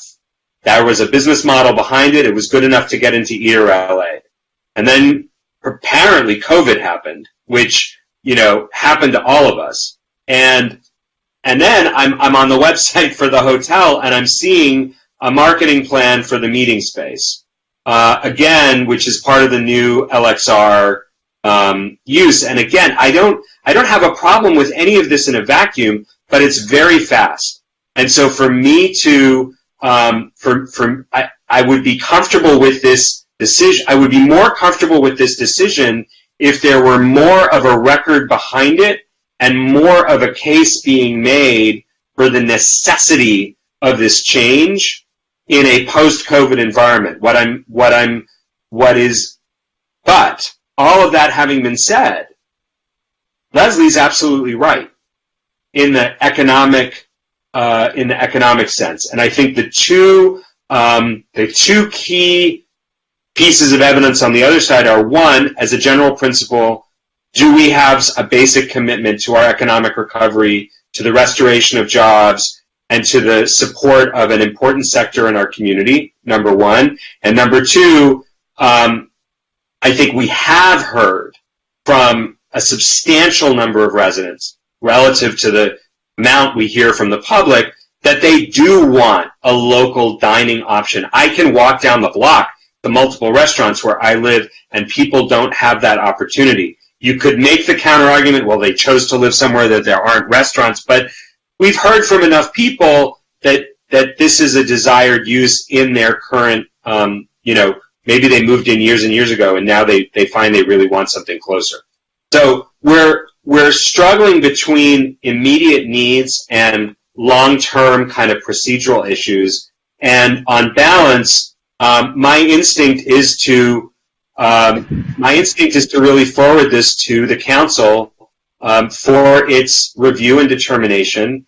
And while I would be open to the commission, kind of putting the CUPs on hold pending the council's decision, because I don't want to get ahead of council, I'm not sure of the value of just holding one more hearing on that, if we are comfortable with it. So on balance, I lean toward an approval, but only, and I'll say this, only with the restrictions that we've talked about, and only with substantial annual review, because I take those concerns seriously from Wilmot and from many residents, and I want there to be ongoing accountability. I don't want this to be one and done. I want the hotel to understand that it is an ongoing relationship with the neighbors, and those good faith efforts have to be have to be viewed, and we have to be in a position, quite frankly, to pull this if it doesn't work. Commissioner Lambert. I'm going to make a motion. Okay. I'm going to move recommendation for approval of the text amendment 20 ENT-0236 to the City Council on the basis of economic recovery policies and returning employment levels that were there before COVID.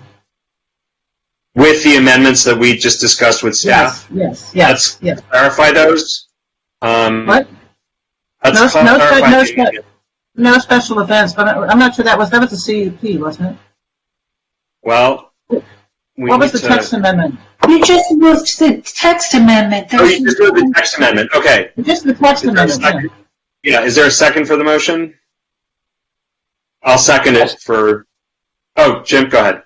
I'll second it. I want to hear the discussion at this point. Yeah. Very quickly, if I may, just to note on the resolution of recommendation that you are currently considering, those dates have not been updated from the prior hearing. So the hearing date and the last recital would be reflective of June 9th rather than May 19th. Okay. So moved with updated dates. Moved and seconded with updated dates. Can I have one point of discussion here? Sure. And because the whole idea of a text amendment going into our bucket list, I'm not really sure how that would work, Sean, because they're project-based, the ones that we've been doing, and particularly 1626 Lincoln.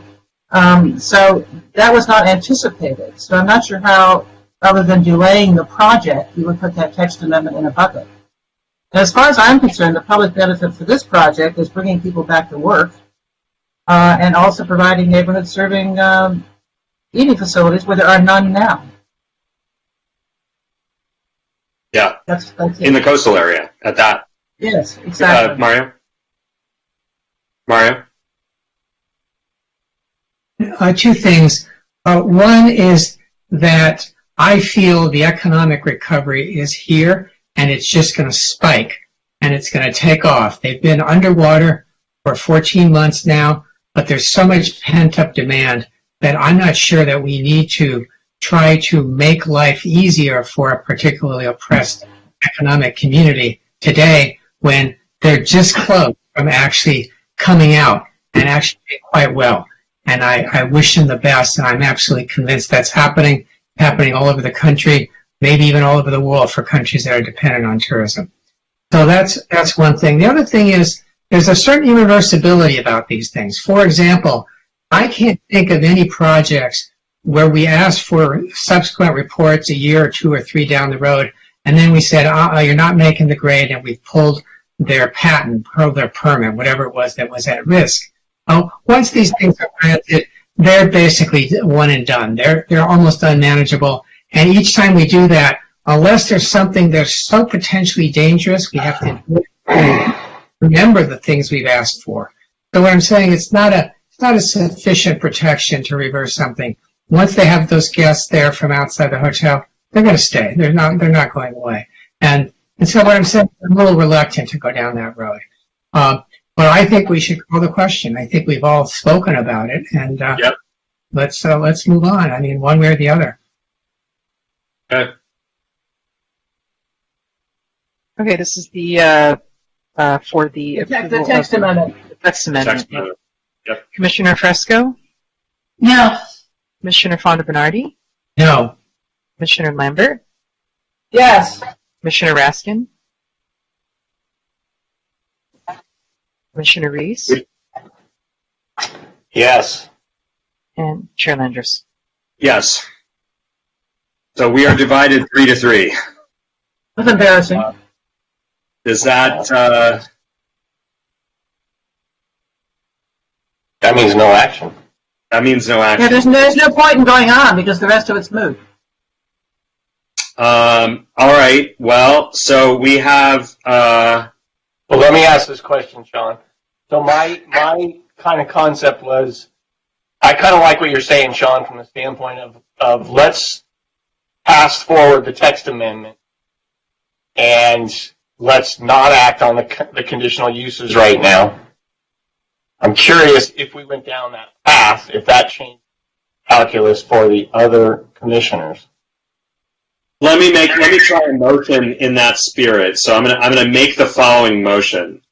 I move that we forward the text amendment to the City Council without recommendation and continue the conditional use permits pending action by the City Council. What does that change? Yeah, what's that? What does that mean? Well, What does it change? Why would I change my vote? The chair, if I can just, if I may just clarify, the commission's 3-3 vote just now resulted in essentially a technical denial. So the way text amendments work is that would still be brought forward to the council, and accounting of so you don't have to make an affirmative, another motion to do that. It would still move forward because the Planning Commission is not the final decision maker on text amendments. That is council. okay. And what happens to the CUPs at this point? Do we just keep them in abeyance pending council action? I mean, at this point, because you've not been able to approve the text amendment, you really can't do anything about the CUPs because they are dependent on the text amendment. So do we need a motion to continue them, or do we just stop? I believe, Heidi, is that correct? Right. So, correct. So you are not able to approve the CUPs at this point because they are contingent on the text amendment. Although it is moving forward, your recommendation is to not approve the text amendment, essentially. So the CUPs are not consistent with the zoning ordinance at this moment, right? I mean, it's all contingent on it being done, but it would be inconsistent for you to do so. You could make a motion to continue the CUPs until after the council rules on the text amendment. You could also move to deny the CUPs, which would give the applicant an opportunity to appeal that decision and go to the city council with the text amendment at the same time.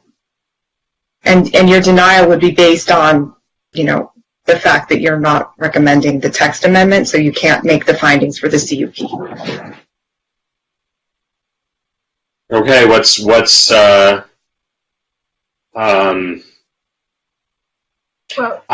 wait, hang on.